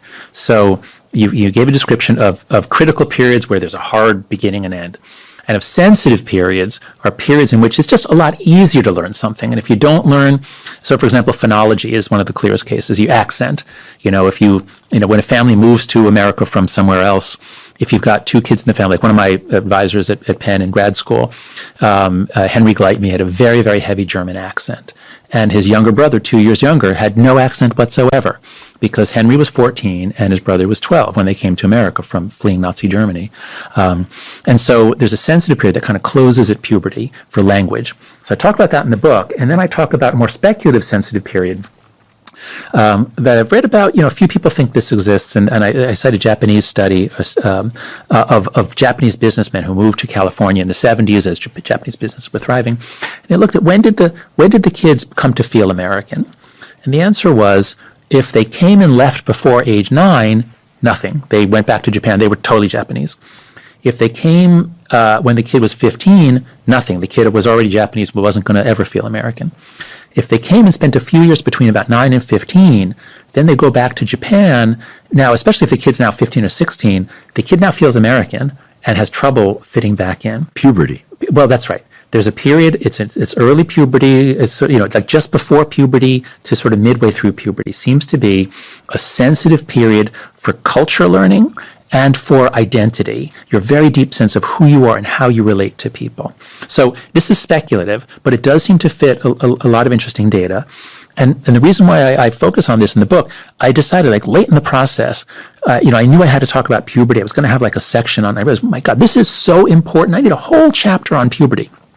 And I talk about initiation rites.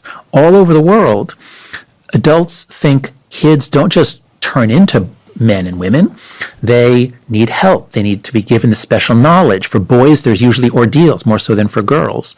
And so I think what's going on is we do have this sensitive period for cultural learning. How do you learn to become a person in your culture? And, I was in the Boy Scouts, and the Boy Scouts was created around World War I as paramilitary training, learn virtues of, self-denial and, brave, clean, loyal, trustworthy, reverent. I got the order all messed up, but it was a set of virtues. So would you agree, or what would you say about sensitive periods for this really high-level stuff? We're not talking vision or phonology, which are fairly low-level cognitive things. We're talking your sense of who you are. What would you think about a sensitive period for that? First of all, puberty is just fascinating and under-discussed, in my opinion, as a critical developmental milestone. It's also the fastest rate of aging that we ever undergo. Aging meaning in brain our change or lifespan, growth, you or know, what? in terms of change of the brain, in terms of rate of, there are some theories that the rate of puberty and the timing of onset of puberty actually might predict something about longevity. Oh, which way? Early puberty is bad? Early puberty might be bad, but I want to be very careful in saying that some people, including myself, have a very protracted puberty. So I hit puberty around 14, but I didn't get facial hair until I was out of college. Wow. So some people develop the so-called secondary sexual characteristics slowly, but I always had this voice since I was a little kid. So at 5 years old, they called me Froggy. Now, that's me, and everyone goes through these things differently.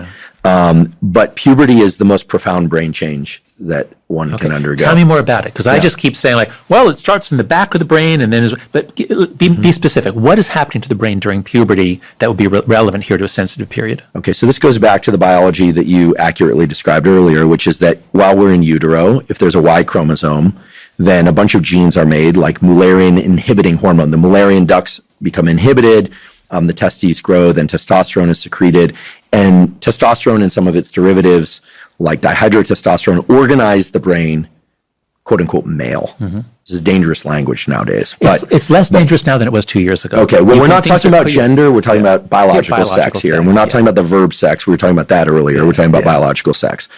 So what I'm describing here is not disputed. So there are these organizing effects of hormones early on, and then there are the activating effects of hormones that happen during puberty. So then puberty hits, the testes start secreting testosterone. If there are fat stores on the body, they secrete estrogen. Again, testosterone and estrogen working in parallel. And in males, a number of different brain areas, in particular the hypothalamus, but also the forebrain and associated areas, undergo massive plasticity and growth, relating the... the forebrain, the frontal lobe? Yeah, right, the frontal lobe. Oh, so one of the most profound changes in puberty that happens, especially in males, but also in females, is that, well, we can describe the major function of the prefrontal cortex, this neural real estate right behind the forebrain. It has many different subdomains involved in things, but one of its main functions, this was beautifully described by the guy who's now the head neurosurgeon at Neuralink, Matt McDougall, is to say, shh, to the impulse driving actions of the hypothalamus in particular. Hypothalamus houses neurons for temperature regulation, sexual drive, hunger, aggression. I mean, so much so that you can go in and stimulate certain neurons in the ventromedial hypothalamus with an electrode, and you would go into a rage. Wow. Stimulate neurons also within the ventromedial hypothalamus, just nearby, and you'd want to go spend some time with your wife alone. Let's just put it that way. I mean, a remarkable specificity of the neuronal outputs to behavioral change and state change. So all of that gets set up essentially during puberty because the neurons of the hypothalamus are responsive to these hormones that are coming from the gonads. And in females, it's, yes, mainly secretion of estrogen, but also testosterone. Okay.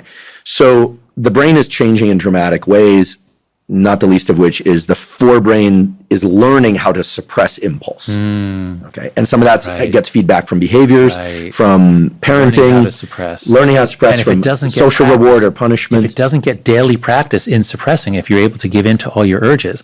Because like I'm finding, like when I sit at my computer, my rule now, I have to say to myself out loud, finish what you start. Finish what you start. No, don't go check until you've done. You only have 2 more pages to read. Read those 2 pages before. But I can't do it. Right. Well, this is the gradual creep of sort of a, we don't want to make it clinical, but an adult like ADHD-like symptoms that we all are suffering from. Right. It's just we're at a buffet, right? Yeah, and it's a delicious buffet. Right. That's a good example. So that's one of the main things, this forebrain to hypothalamic wiring.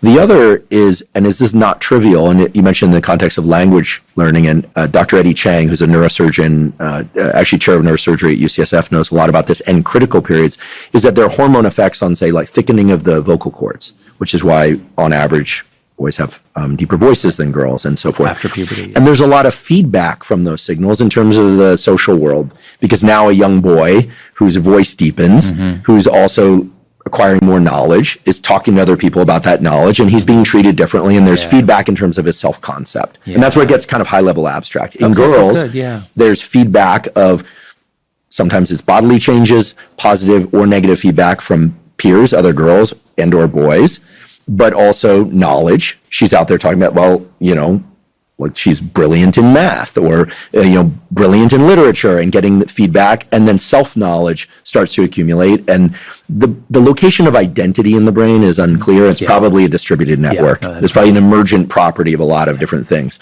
So we can't really point to one area, but it's learning impulse control, reinforcement contingencies. On what time scale can I get what I want to meet certain drives, and to what extent should I suppress those drives? And traditionally it was, I think, through religion and parenting and social cues that you learn, well, like, if I want something, is it okay to do it? That there are consequences to eating more or less, consequences to be, okay, so it's super complex.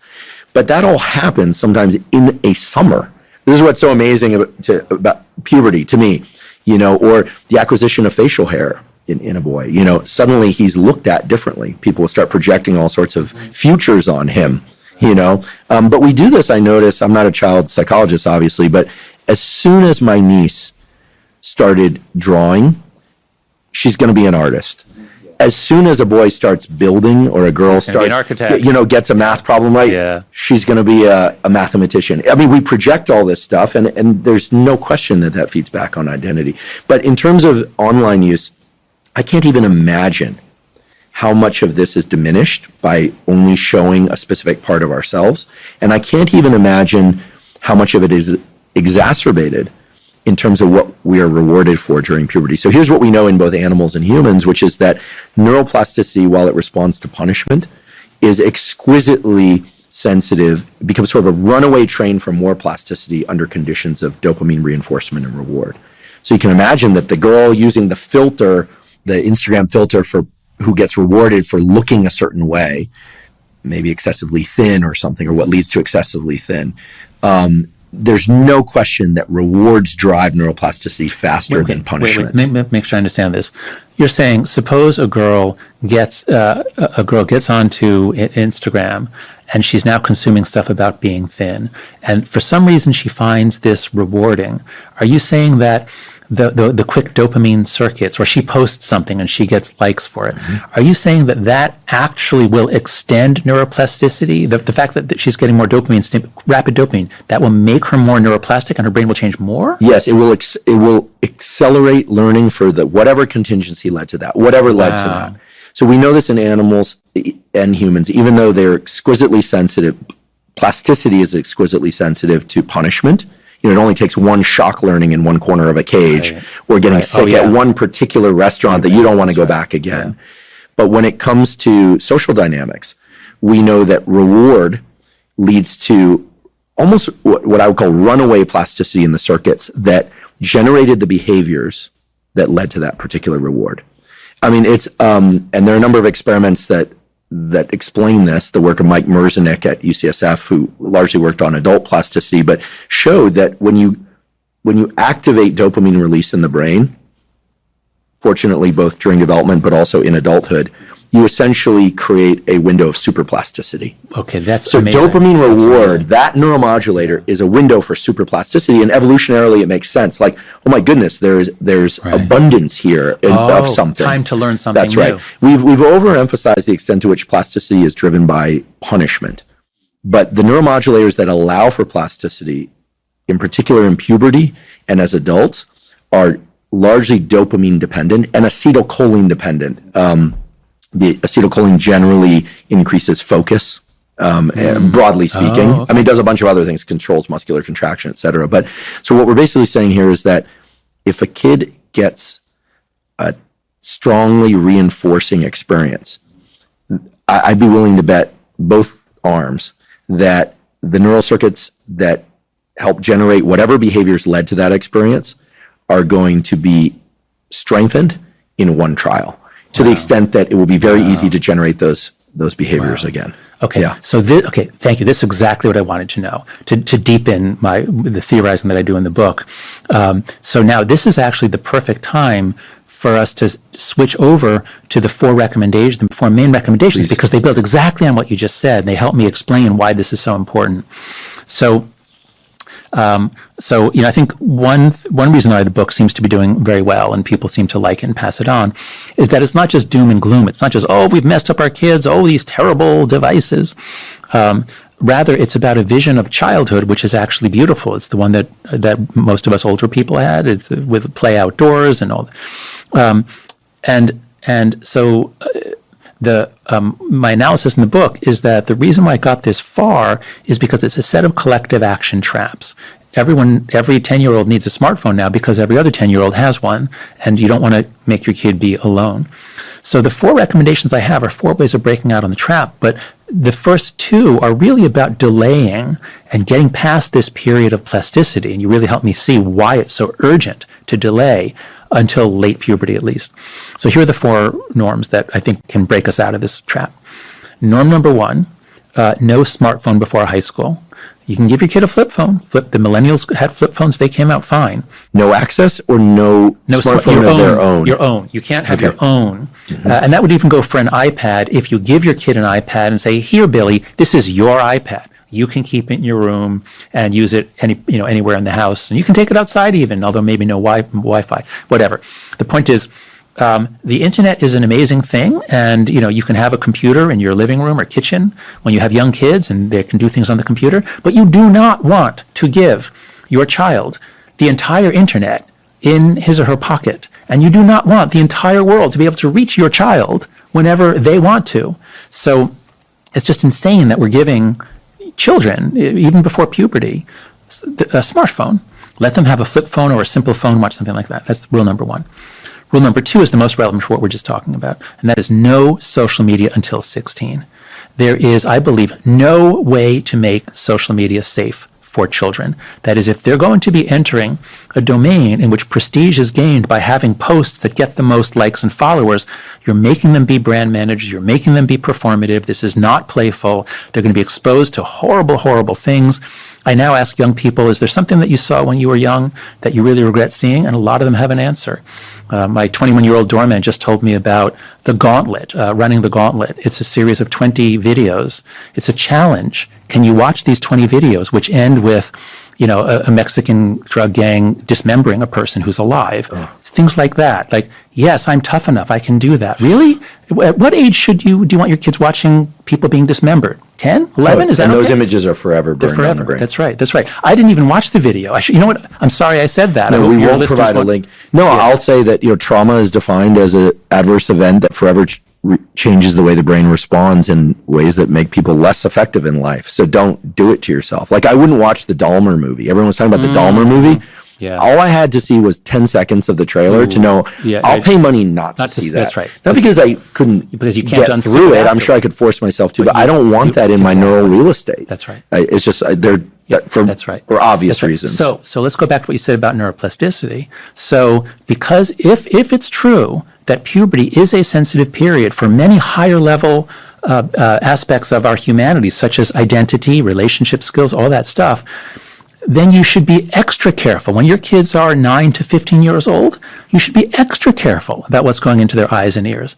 And instead, that's when we give up all control. When our kids are little, they pay attention to us, we read to them, we have a lot of control about what our kids consume when they're toddlers and when they're very young. But as they reach middle school and high school, they're moving away, they're seeking out other stuff.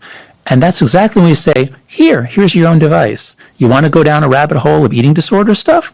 You want to go down a rabbit hole of Tourette syndrome? You're going to copy people who have these symptoms? So the last thing we should be doing is exposing our children in this sensitive period to socializing information from random weirdos on the internet who are selected by an algorithm for the extremity of their behavior and the degree to which that extremity earned them likes, which makes them extra prestigious. Laws that raise the age to 16 or 18, I think that's what we need. This is just not appropriate for minors. Even if there's some good stuff on it, I think it's vastly outweighed by the bad. So that's the second norm. No social media till 16. The third norm is phone-free schools. And again, we expect kids to learn, and learning is brain change. If you're learning something, you're developing a skill, something about your brain has changed. How about instead of learning math or reading or lit or anything else, how about if you just do more phone stuff? You just spend more time in school on TikTok. There was just an article in the Wall Street Journal about a teacher who fought against the phones and finally gave up and quit. And one of the students in his class is quoted, that she'd come into class and she would just go on TikTok, and that's what she would do all class long, is just watch TikTok in her desk. And like, no, you should be learning, not doing more TikTok in school. So it's just insane that we let kids take the greatest distraction devices ever invented into the classroom with them. And I would argue that they are learning, but what they're learning are these rapidly reinforced dopamine loops that lead to diminished amounts of dopamine, not just in short periods of time, but very quickly, and that inhibit other forms of learning. Yeah, that's right. And the ability to pay attention. Right. To a teacher, right, which is not as stimulating as what you're seeing on TikTok. Yeah, there's tons of learning, but it's learning of all the wrong things. That's right. That's right. So that's the third norm, is phone-free schools. You have to lock up the phone in the morning, either in a phone lock or a yonder pouch. If the policy is you keep it in your pocket, that's not a policy. That's just a recipe for constant conflict with the kids because they can't help it. They have to text. If anyone's texting, they have to be texting. And the fourth norm is the hardest. The fourth norm is far more independence, free play, and responsibility in the real world. Because what we need to do is not just roll back the phone-based childhood and make them just sit and do nothing. What we have to do is restore a really fun, adventurous childhood. Like, what you were saying, you go out on your bicycle, you're hanging out with your friends, sometimes something happens. And boy, you have memories. Exciting things happen, scary things happen, you have memories. And, I worry about what boys today, I have a group of my group of friends that we still talk about things that happened, amazing things that happened when we were in college or after college. And I wonder what young boys today are going to say. You remember Fortnite game 27,363 where you were trapped in that elevator shaft and I had to shoot you out? No, I don't remember that one. The virtual adventures are just not going to cut it. Our kids need adventure. They need independence and adventure where they work out the conflicts themselves. So if we do those four things, I think we can restore childhood in the real world. No smartphone before high school, no social media till 16, phone-free schools, more independence, free play, and responsibility in the real world. Those four things. And these are things that we can all do if we work together, if we do them at the same time. If you're the only family that's keeping your kid off a smartphone till high school and off of social media till 16, you're imposing a cost on your child. And she may be lonely and she'll say, Mom, I'm left out. Now, she might still thank you, as we saw last night. One of the women said her daughter thanked her for keeping her off. But at the time, it was painful for her. And so my hope is, by spreading these norms, no parent will ever be in that position again where their kid is the only one in the class who doesn't have a smartphone at age 10. To have this fantastic list, I say fantastic because it jives with all of the neurobiology that I'm aware of, and because it offers solutions, that it's really based on knowing what's happened and is happening with smartphone use. There are a bunch of don'ts, but then there's some do's, which I'm not an expert in behavioral change, but I spend a fair amount of my time talking to people about what they can do for their health and well-being and not just the don'ts. And I think it's important, as I understand, to have replacement behaviors. And also, I think people of all ages want to do something that feels good the first time and every time, and that's good for them. And then you create that reinforcement loop in a different direction. You're offering all of that in the book and here, and it's fabulous. What I wonder about, and would love to help in any way that I can with, is, if you recall years ago, there was this understanding about the first 6 years of life being critical. It was the first 6 years. And so parents kind of overstepped it a bit and were playing their kids Mozart all the time and things like that. Waste of time. But what was interesting is that they were thinking about critical periods and brain plasticity. And so as a neurobiologist who studied brain development, I was delighted. It seems to me that if there was an understanding that the biology and psychology and sociology points to the fact that there is a critical period, maybe not even a sensitive period, but a critical period in which excessive smartphone use of a particular type is actually leading to more suicides, depression, anxiety, and less learning and adaptive behavior in life. It seems to me that it should be almost like a law. It should be implemented at the level, certainly at the national level. What sorts of barriers do you think exist to that? Obviously I'm enthusiastic in joining your effort, and I know many people listening will be as well, to try and implement these four things. But what do you think it would really take to get people to take their children's brains and lives seriously?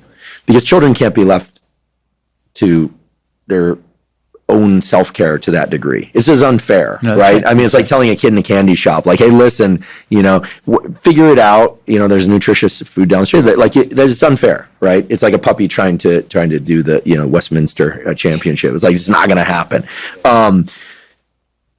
But this is serious stuff. I mean, we're talking about the future, not just of the United States, but of the entire species. So, what about laws? What about legislature? How does that work? I don't know anything about that. Sure. Well, first, so let's note, I could be wrong about this. It might be that the phones aren't doing this. Now, I think the evidence is pretty good that it is. But let's suppose there's a 70% chance that I'm right. Let's suppose there was only a 30% chance I was right. The consequences are so severe, we should be taking action. Now, what action to take? I was over in the UK for the book about 3 weeks ago. And in the UK, and the rest of Europe, the first thought of everyone is ban it, ban it, ban it, government law, ban. And there are times when we need that. Cigarette smoking underage, just ban it. Like, you should not have kids smoking. Now, in Britain, there was a lot of consideration of, should we ban the sale of smartphones to kids under 14? Mm-hmm. And I met with the policy unit at number 10 Downing Street, and I said, now, wait a second, guys. As an American, it never even occurred to me to suggest that. You need to get norms first. If you pass laws that are out of phase with people's norms, they're going to really hate you and they're going to resent it. So let's start with a norm change first. So I think that's really happening. So in Britain, parents are up in arms. They really are changing rapidly over there. They're a couple of months ahead of us. In America, I think it's happening right now. And so if we just develop a consensus, we need to see smartphones in the hands of kids as being like cigarettes in the hands of kids. Like, you just don't do that. You don't do that. Of course, they can be on a laptop. They can be on a computer. They can do some things on your iPhone sometimes. It's not poison. But you don't want it to be habit forming. So I think that for keeping smartphones out of the hands of kids, there's no law. I don't want a law banning that. But we just need a norm. Now, for raising the age to 16, we can struggle to do that. I'm doing that with my kids. I'm saying no for my daughter, no Snapchat till you're 16. And she's the only one who doesn't have it. It's painful for her. And she's 14. But my hope is that no parent, again, will be in that situation, that in every school, a lot of the parents are going to say, no social media till 16. Now, of course, the laws currently state that you have to be 13 in order to sign a contract, give away your data, and make a deal with a company without your parents' knowledge or permission. But Congress passed this terrible law in 1998, the COPPA, Child Online Privacy Protection Act. It was supposed to set the age to 16, which is I think pretty reasonable, but it got pushed down to 13 with no enforcement. The law is written such that as long as the company doesn't absolutely know that you're underage, they're fine. They're not responsible. 13. They're motivated. The law motivates the companies to not know how old children are. There's barely any forebrain at 13. That's right. And since all you have to do, you just have to be old enough to lie about your age. If you're old enough to lie about your age, you can go anywhere on the internet because there's no enforcement. So I'm saying, let's take the age of 13, which is not enforced. Let's require age verification, which is complicated, but they're working on that in Britain. They're mandating that. It's going to happen in Britain. We'll work out the technical details. So mandate age verification, then raise the age to 16. That's the one place where I think we really do need law, because social media is a social trap. And if half the kids are on it, there's going to be a lot of pressure on the other half to join. So we need to get that down to like only, if 5% sneak around, they find a way on, that's fine. So that's where we definitely need law. And then the play stuff, there we could use some laws. So I co-founded an organization called Let Grow. If you go to letgrow.org, with Lenore Skenazy, we advocate for returning play to children. And one of the things we've done is we've gotten laws passed in 8 states that say that if you let your child out to play, that cannot be taken as evidence of child neglect. Whereas at present, the laws are ambiguous. So if you send your 8-year-old out to a store, and this has happened to friends of mine, and some nosy neighbor says, "Where's your mother? Does she know you're out here?" And then they call 911, and the police come because no one has seen an 8-year-old unaccompanied since the 90s. So the police come, and once the police come, they're very likely to refer it to Child Protective Services. And once your family is in the grip of Child Protective Services, you've got custody battles, you've got supervision, you're not allowed alone with children. I mean, it's crazy what happens. So 8 states have now said, no more of that. This is insane. So law could help to to stop incentivizing helicopter parenting, to provide more spaces that are safe for kids to play in, not car zones.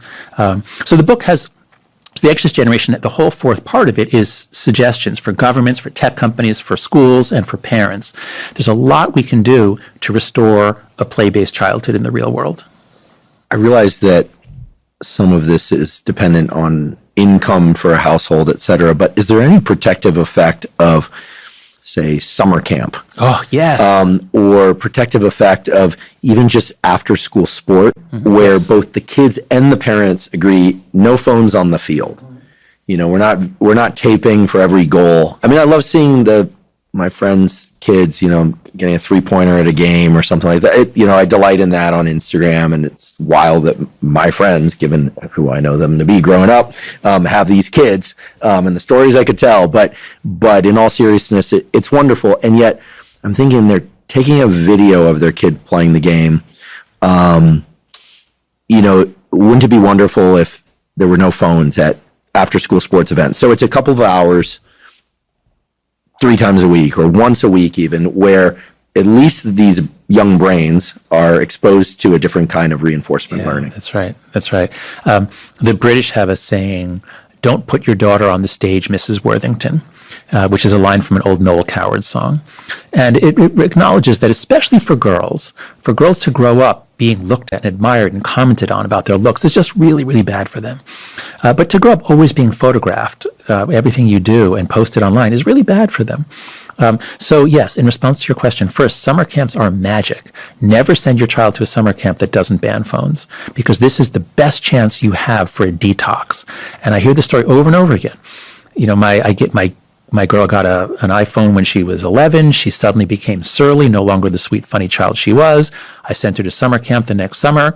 And lo and behold, the girl that comes back is my wonderful, sweet 11-year-old. You know, her personality is back. And then she gets back on her phone and she becomes surly again. So summer camps are the most powerful technique known for a detox, because the kid isn't being deprived. They are in a bunk with other kids with no phones, and they're joking and talking and laughing and fighting and doing all those healthy things. So summer camp is amazing. The other thing that the evidence shows is that team sports and religion, those two things are very, very protective. So I would strongly urge people to encourage their kids to play team sports. My kids run track, which is great, but team sports force more cooperation. So there's some evidence that team sports are even better for their mental health than individual sports. You don't want super duper over supervised, high pressure sports leagues. I mean, that's better than nothing. But ideally, the more they play games that are, more intramural, informal, the kids are enforcing the rules, all of that would be better. Our kids are not rooted in communities anymore, but sports and religion are two things that do that. What about music? I did an episode on music in the brain, and one of the more thrilling and interesting parts to me was, and I have no musical talent whatsoever, singing or instrumental or otherwise. I love listening to music, however, was that kids that grow up playing an instrument, especially cooperatively with other people in a band, a duet or, a quartet, or, a band, or orchestra or marching band, there's some very impressive data in terms of potential for additional neuroplasticity. Absolutely. In fact, the brain-wide networks, the sort of patterns of connectivity are much more broad in kids that learned an instrument and played it cooperatively than those that try and learn an instrument later in life, although there's still advantages to that. So I wonder if could be added to the list. Yes, playing in a band or singing in a choir, I think definitely should be.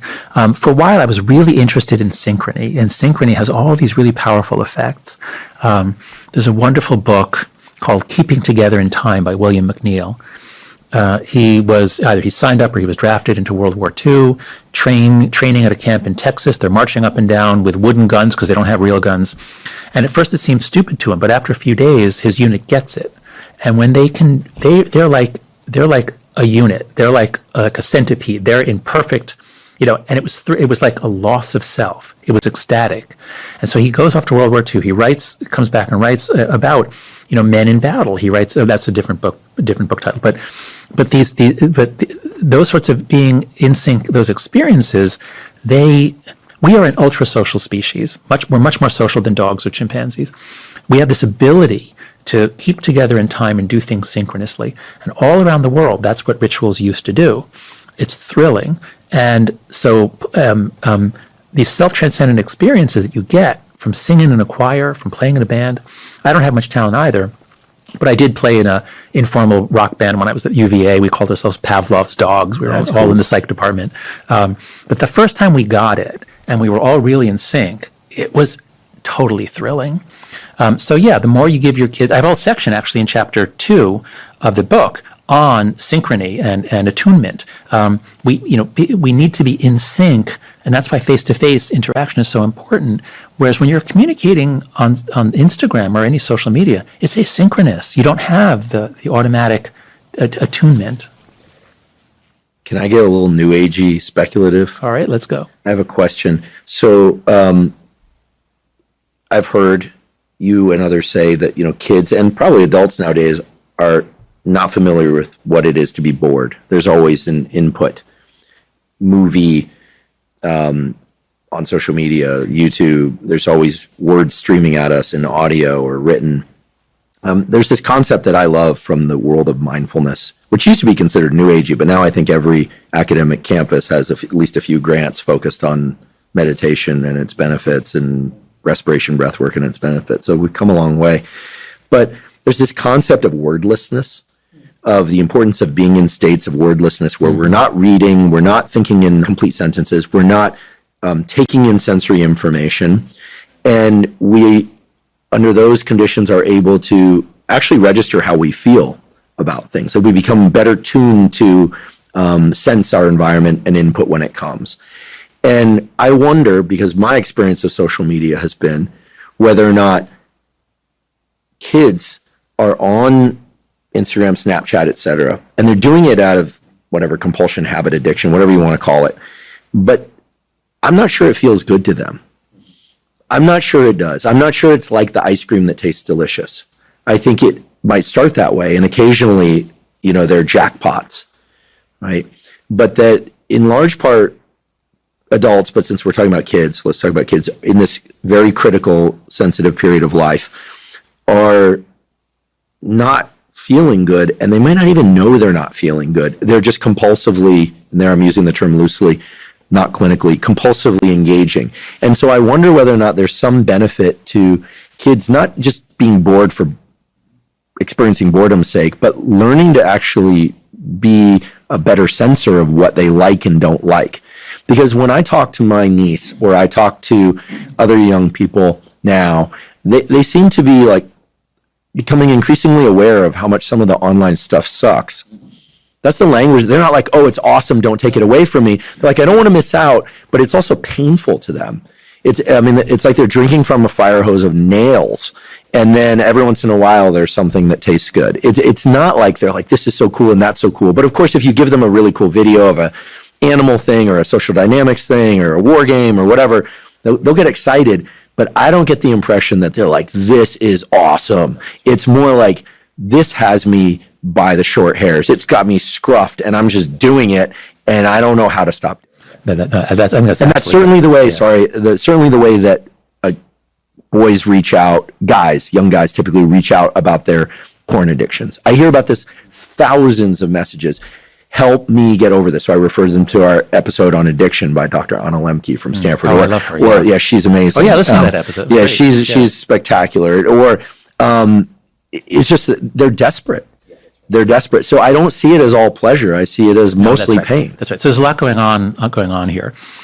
For some of them, they are addicted and they feel bad for the reasons you were talking about, dopamine overshoot, or they feel bad when they're not doing the addictive activity. So they are compulsively using it. And just like a gambler, if you're addicted to slot machines, your life sucks. You've spent all your family's money. You're ashamed of what happened. You feel terrible. Oh, but if I just get back into the zone on the slot machine, I feel good for that 2 or 3 hours. Yeah, that's the most dangerous addiction because, as it's been described to me, I'm fortunately not a gambling addict. The gambler really does believe that the next one could change everything. Right. It's gonna cause motivated reasoning. It's gonna cause hopefulness that is dashed. So for some of them, it is a kind of self-medication. As soon as the boys move their social lives onto video games and porn, and the girls move their social lives onto social media, both sexes got really lonely. They're getting lots of cheap and easy stimulation, but it's not satisfying. So what do now that they're lonely and anxious? Well, sometimes they do more of it. So some of it is driven by that feedback cycle, that they're now uncomfortable, so they need more of it. But the other part is the compulsion to consume because everyone else is and they have to keep up. And so my students at NYU, I asked them, some of you are spending 4, 5, 6 hours a day on social media. Why don't you quit? Why I can't because, I have to know what everyone's talking about. I have to see the latest video. I have to keep up with it. And since, I can't deal with my email and my text, like those two combined, that's more than I can handle in a day. I can't stand it. I can't imagine having 5 platforms in addition. And I don't know the exact number, but very few of my students are on a single platform. Most of them are on 2 or 3 regularly, plus email and texting and Snapchat. So it is kind of like imagine, food is great, but imagine always having to eat. You have to always be eating. Like our system can't handle that. Imagine a plant always in a shower. Like it's always no. You need times of taking in and times of digesting or processing. One of the most valuable, I'll tell you 2 of the most valuable exercises that we do in my flourishing class at NYU. The first is a prerequisite to everything else is they have to regain control of their attention. And once they understand that they've given away almost all of their attention, any moment that isn't taken up by a teacher or something, it's the phone for a lot of them because there's so much to process. They have so many direct messages, so many group texts. They have to always be processing, or they feel like they're being left behind. They're not participating. So I make them see you've got to regain control of your attention. You've got to shut off almost all notifications. You leave on Uber because you want Uber to interrupt you to say the car is 3 minutes away. That's good. But how many other companies is it that important that they interrupt you?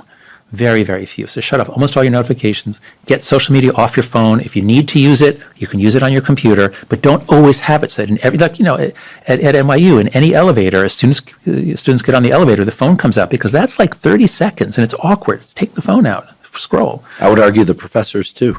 Yeah, that's true. We do. No, not you. I'm not. Yeah. But less. Spend time with you in an elevator yet, but no, we do. But it's less. Is that right?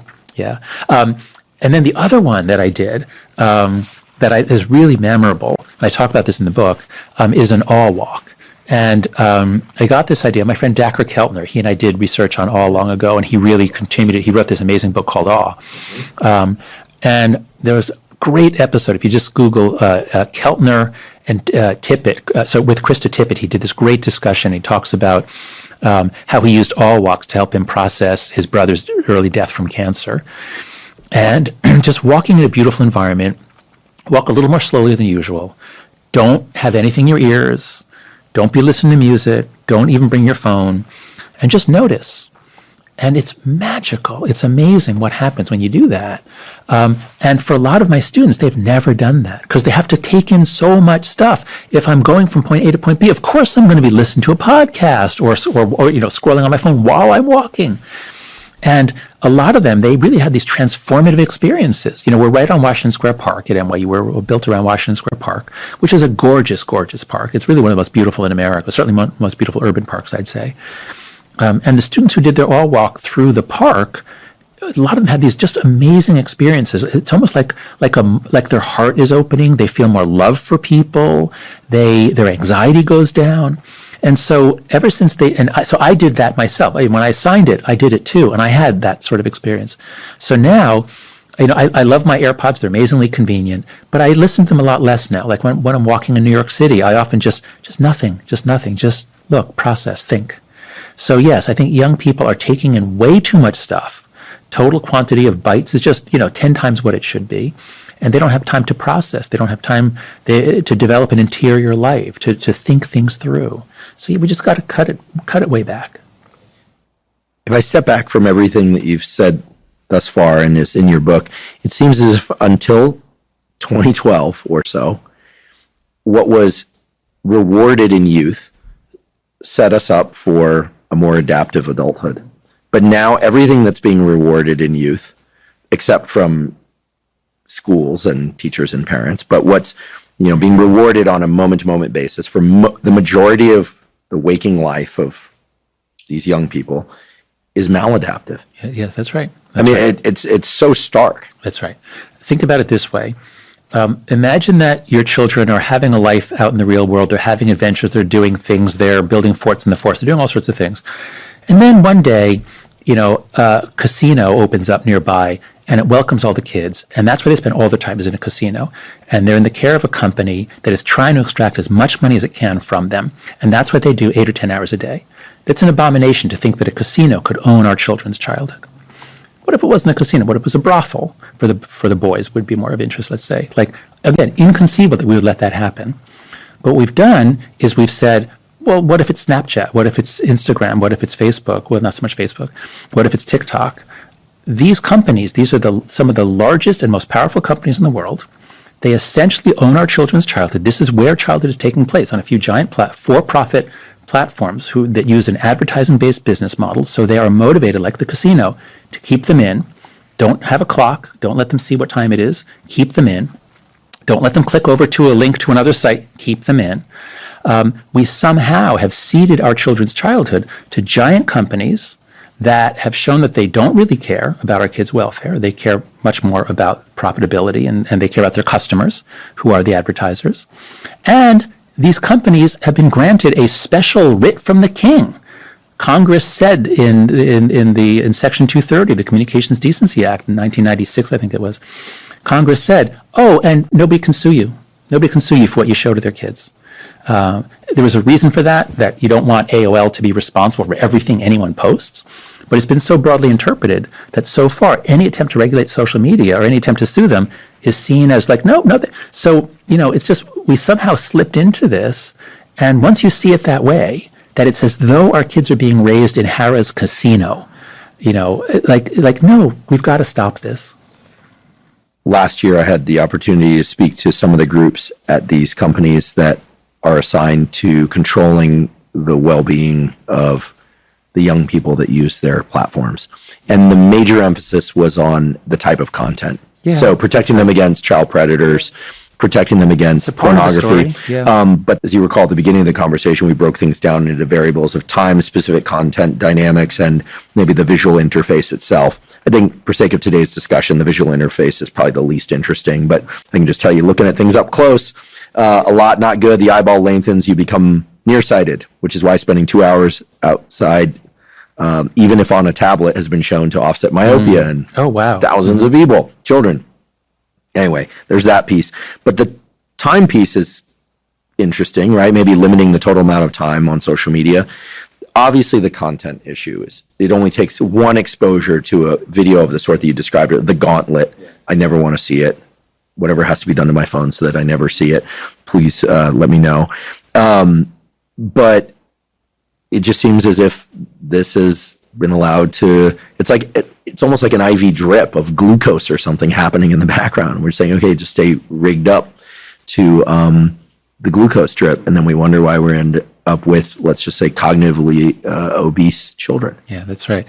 Whenever there's new media, the public's emphasis is always on the content. And so with television, the emphasis was, well, violence on TV. Is this going to make them violent? And it turns out, not really. Watching violence on TV doesn't really make you violent. And video games, these violent video games, these first-person shooter games, are these going to make our kids into killers? And there was a lot of research on that. It looks like, no, it doesn't really do that. And so many researchers then say, see, it's just a moral panic. It's okay. But that's focusing on the content. And this was the great lesson from Marshall McLuhan and Neil Postman and all these great media theorists in the 20th century. McLuhan said the medium is the message. Don't focus so much on the content of television. Focus on the transformation of human life when the television becomes the family hearth and people sit around watching it. Now, from our vantage point today, that's pretty darn social. They're sitting with their family members together, having an experience. But McLuhan's point was, that's the transformative thing, what the technology does. It's not the content. And so in the same way, a life on social media, in some ways, is like television. You're watching stuff, but it's much more behaviorist. With television, you didn't have the constant, I do something, I'm rewarded. I do something, I'm rewarded. So social media is much, much more addictive than television ever was. That's one aspect of television is not performative.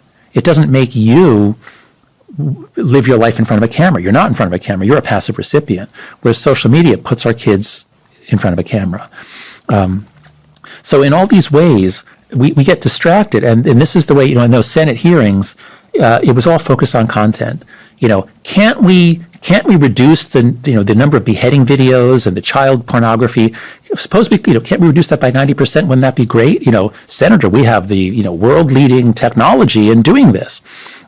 Yes, that would be nice for our kids to see less hardcore porn and less violent videos. That'd be nice. But if we could make Instagram just be happy girls living beautiful lives, and our daughters were to watch 8 hours a day of this, is that good for them? Hell no. So, it is important to clean up the content, but for kids going through puberty, I think the only real answer is just delay. Just don't let them do that. How much of the issue here is modeling of what adults are doing, and and how terrible or good are adults at modulating their behavior? I say modulating because, I see a lot of parents videotaping everything that they're, on the phone all the time, in line at the store while their kids are around, and one of the reasons I think parents like devices so much is that it's a terrific low cost, zero cost babysitter. It allows them to then go be on their phones or do other things. Yeah. So young children are sometimes copying their parents. Young children are looking for things to copy. And so, I've got some slides in my regular book lecture of toy iPhones that we give to toddlers so that they can be just like mommy and daddy. For little kids, I think it might matter. For teenagers, I'm very often asked that question and I think it's because parents, they feel a little guilty, like they know that they're modeling bad behavior and they're worried, like, is this setting up my kid for doing that? And I can't say for sure, but my intuition as a social psychologist is not very much. And the reason is because, while your kids once looked up to you and they once copied you, like by the time they're 12, 13, 14, if I start reading, The Economist magazine, or if I start knitting or whatever, that's not going to make my 14-year-old daughter want to do those things because I'm doing them. She is completely focused on what her peer group thinks of her. Of course she is. That's the nature of teenagehood. They're moving away from the family and they're trying to make their way on their own in a peer group. Lisa DeMora is great on these issues. So it would be nice if parents could improve their phone habits. And boy, phones at the table, that's an important place. That is a very, very important place. Get across the idea that when we're eating, we're with each other. We're looking at each other and we're tasting our food. We're experiencing the food. So actually modeling collective behaviors like a meal, I think that is actually very, very valuable. But if it's just that, you're often multitasking, you're often on your phone, be nice if you didn't, but that's not going to push your kid over into phone addiction. So the list of 4 things that you provided are terrific. They are somewhat enforcement focused.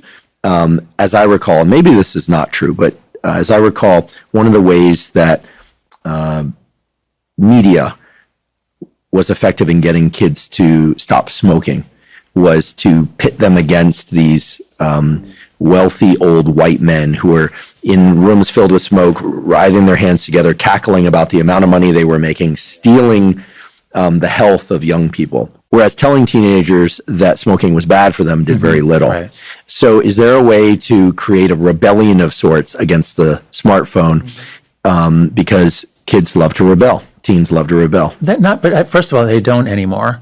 Oh no, really? Well, they're just much more passive. I don't think they're authority focused. They're not as rebellious as they used to be. That's disappointing. Yeah. Now, of course, we'd have to pit them against a group of young white men who are owning the social media companies, I suppose. But this addiction is very different from tobacco or anything else. Tobacco is biologically addictive, and you can't get an entire high school addicted biologically. At least it didn't happen. In the peak year of smoking was 1997, 37% of American high school students smoked. 2/3 didn't. But with social media, you couldn't have that. You couldn't have just a third. It's either none or everybody, and it's everybody. And it happens in middle school. So the dynamics of a social media addiction it's a social addiction more than a biochemical like nicotine or cocaine type addiction. So I think the way to break out isn't, hey, these people are exploiting you. That might be helpful. We should definitely study that. I think the way to break out is, okay, look, you guys you can see what this is doing to you. You mostly agree that this is wasting your time. It's garbage. You want a way out, but you just feel like you can't. There's such resignation. But look, the cool kids over there, they have flip phones, and they're out like every day after school. They're like, they're doing stuff. They're down at, they're in the mall, they're getting pizza, they're, building a fort, whatever, depending on the age. So I think the way out is to give kids an exciting childhood. Kids are so lonely now, and they don't have much in the way of adventure. They don't have much in the way of thrills. I live in New York City. I would like bring my kids out to Coney Island when they were, 9, 10 years old, bring them out. And then I would just say, I'm just going to sit here. You guys run around. You guys go have fun. Like, I'm not going to be with you. Yeah, there's a chance you'll get kidnapped or struck by lightning, although lightning is more likely. And then it got, once they were in more, like, I remember like 13, now they can actually take the subway out to Coney Island with a friend. So that's cool. I think that's the way to do it. Don't make it like, we're going to take away all this stuff from you. Ha, ha, ha. Now you have nothing to do. Make it more like, I'm not trying to hurt you here. I want you to have fun the way I did and the way your grandparents did. We all had human childhoods full of adventure. I want that for you.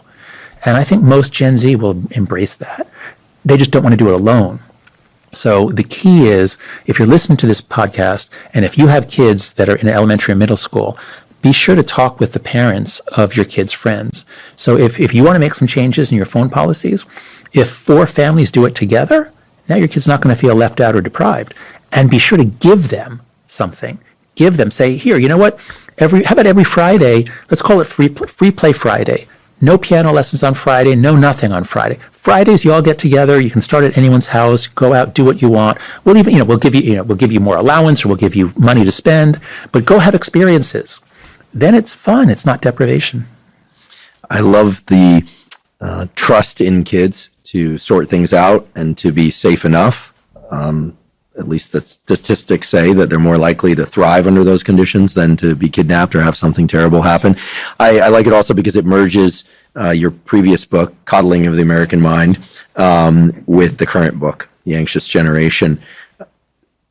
I have a bunch of other questions, but I think the most important one at this stage is, how optimistic or pessimistic are you about the changes that you're hoping for?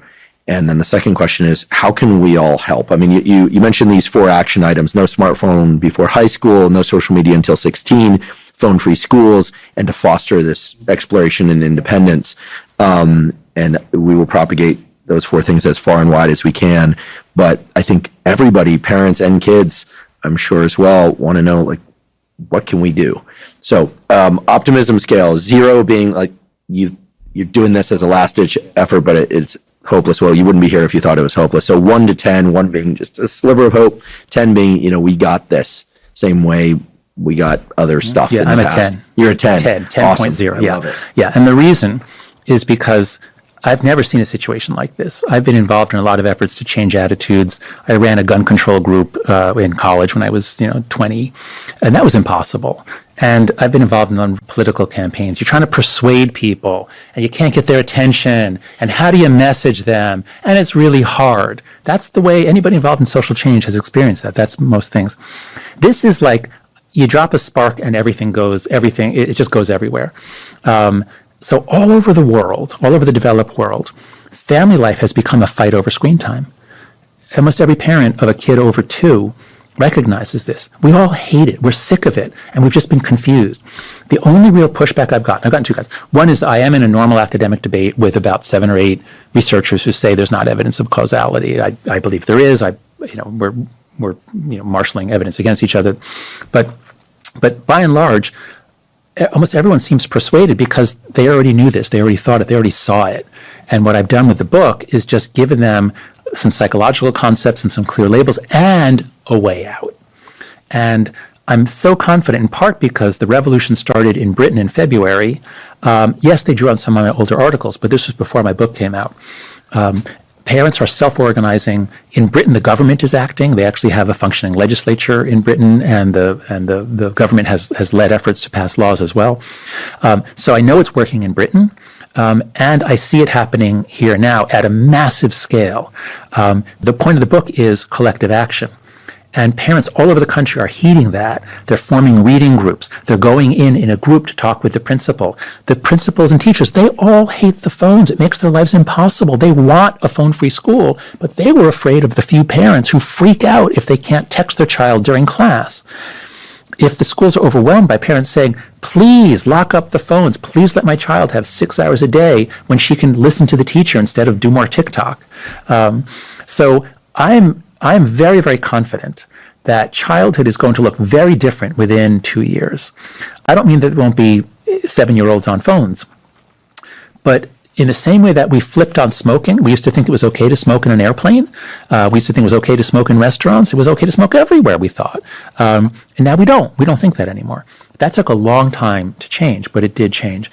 I think because of the public disgust with seeing children just spending their childhood looking at a screen, and because of the public disgust with what we've heard about Meta and TikTok and a few of the other companies, I think within 2 years it's going to be widespread. It'll be a norm that you just don't give kids social media in particular. I mean, iPads are complicated because you want kids to watch movies is okay, stories are good. I'm not saying the iPad is a terrible thing, but our attitudes about this are going to change radically.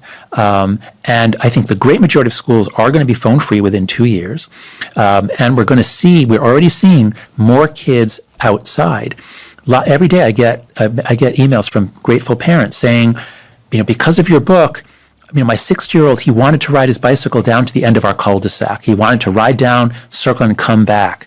And I never would let him because I was afraid that, what would the neighbors say? But once I read your book, I decided to let him. And he was so ecstatic. He kept doing it, and now he's going further, and he rides to his friends' houses. So people in her neighborhood, now they're seeing a kid on a bicycle. And suppose there were 10 kids doing it, well, now it's normal. So we can renormalize human childhood in the real world, where our kids get the chance to have independent adventures and learn how to be self-supervising adults, ultimately. We can do this. Okay, so you're a 10 out of 10 on the optimism scale. What can we do to facilitate and accelerate this whole process? So once we understand that this is a collective action problem, that we're all stuck in this because everyone else is stuck and we can't leave if we're the only ones. Once we understand that, now you see the key is collective action. So or talk to your friends about this. Talk about the book with them. You don't have to buy the book. Just go to anxiousgeneration.com. We have all kinds of resources. I have talks where I've summarized the book in videos. Talk about it with your friends. Talk about it with your family. Talk about it with other parents at the school. If you're on social media is great for adults who want to pursue projects. I just don't think it's good for kids to be pursued by the social media companies. But if you're on Instagram in particular, that's where a lot of parents are, especially mothers. Talk about these issues. Say you're going to let your kid have some free-range childhood. You're going to try to do these 4 norms. And then if you're able, I hope that you'll support the projects. If you go to anxiousgeneration.com, there's a donate button. NYU has it set up so that people can donate into a research account for me, and that's what I use to pay my small staff. I have about 4 or 5 people working for me, and I hope to grow that to 10. I hope people will donate to me at anxiousgeneration.com or to Let Grow, this wonderful organization that advocates for giving playback and independence back to kids, letgrow.org.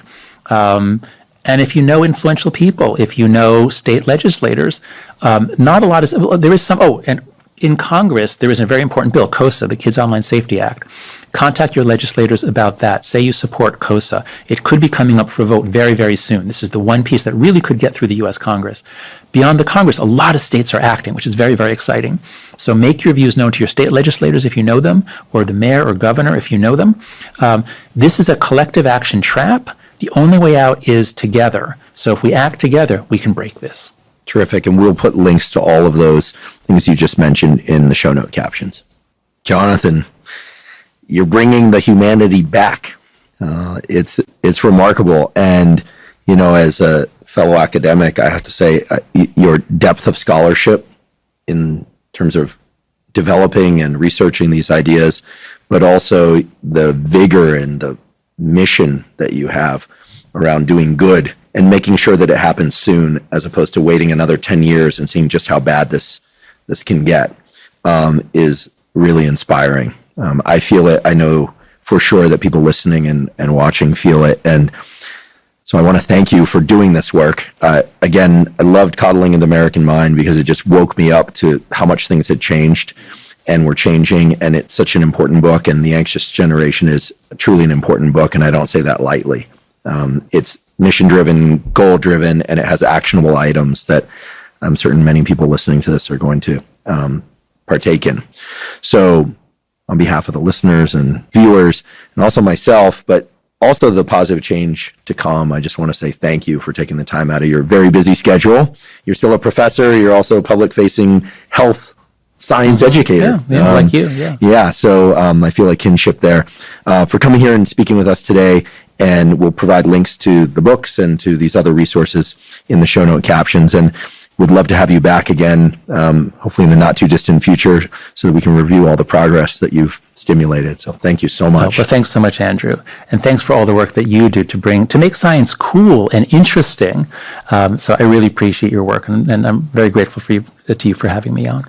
It's been a pleasure. Thank you. Thank you for joining me for today's discussion with Dr. Jonathan Haidt. To learn more about and or to support Dr. Haidt's work, and to find a link to his important new book, The Anxious Generation, How the Great Rewiring of Childhood is Causing an Epidemic of Mental Illness, please see the links in the show note captions. And if you're learning from and or enjoying this podcast, please subscribe to our YouTube channel. You can also subscribe to the podcast by following on both Spotify and Apple. And on both Spotify and Apple, you can leave us up to a 5-star review. Please also check out the sponsors mentioned at the beginning and throughout today's episode. That's the best way to support this podcast. If you have questions for me or comments about the podcast, or you have guests or topics that you'd like me to consider for the Huberman Lab podcast, please put those in the comment section on YouTube. I do read all the comments. If you're not already following me on social media, I am Huberman Lab on all social media platforms. So that's Instagram, Twitter, now known as X, LinkedIn, Threads, and Facebook. And on all those platforms, I cover science and science-based tools, some of which overlap with the content of the Huberman Lab podcast, but much of which is distinct from the content on the Huberman Lab podcast. So again, that's Huberman Lab on all social media platforms. And if you haven't already subscribed to our Neural Network newsletter, the Neural Network newsletter is a zero-cost monthly newsletter that provides Huberman Lab podcast summaries, as well as protocols in the form of brief 1 to 3 page PDFs with everything from neuroplasticity and learning to how to optimize your sleep or optimize your dopamine. We have protocols for deliberate cold exposure and deliberate heat exposure. We have a foundational fitness protocol that spells out resistance training and cardiovascular training in detail, all of which is available at zero cost. You simply go to hubermanlab.com, go to the menu tab, scroll down to newsletter, and provide your email. And I should point out that we do not share your email with anybody. Thank you once again for joining me for today's discussion with Dr. Jonathan Haidt. And last, but certainly not least, thank you for your interest in science.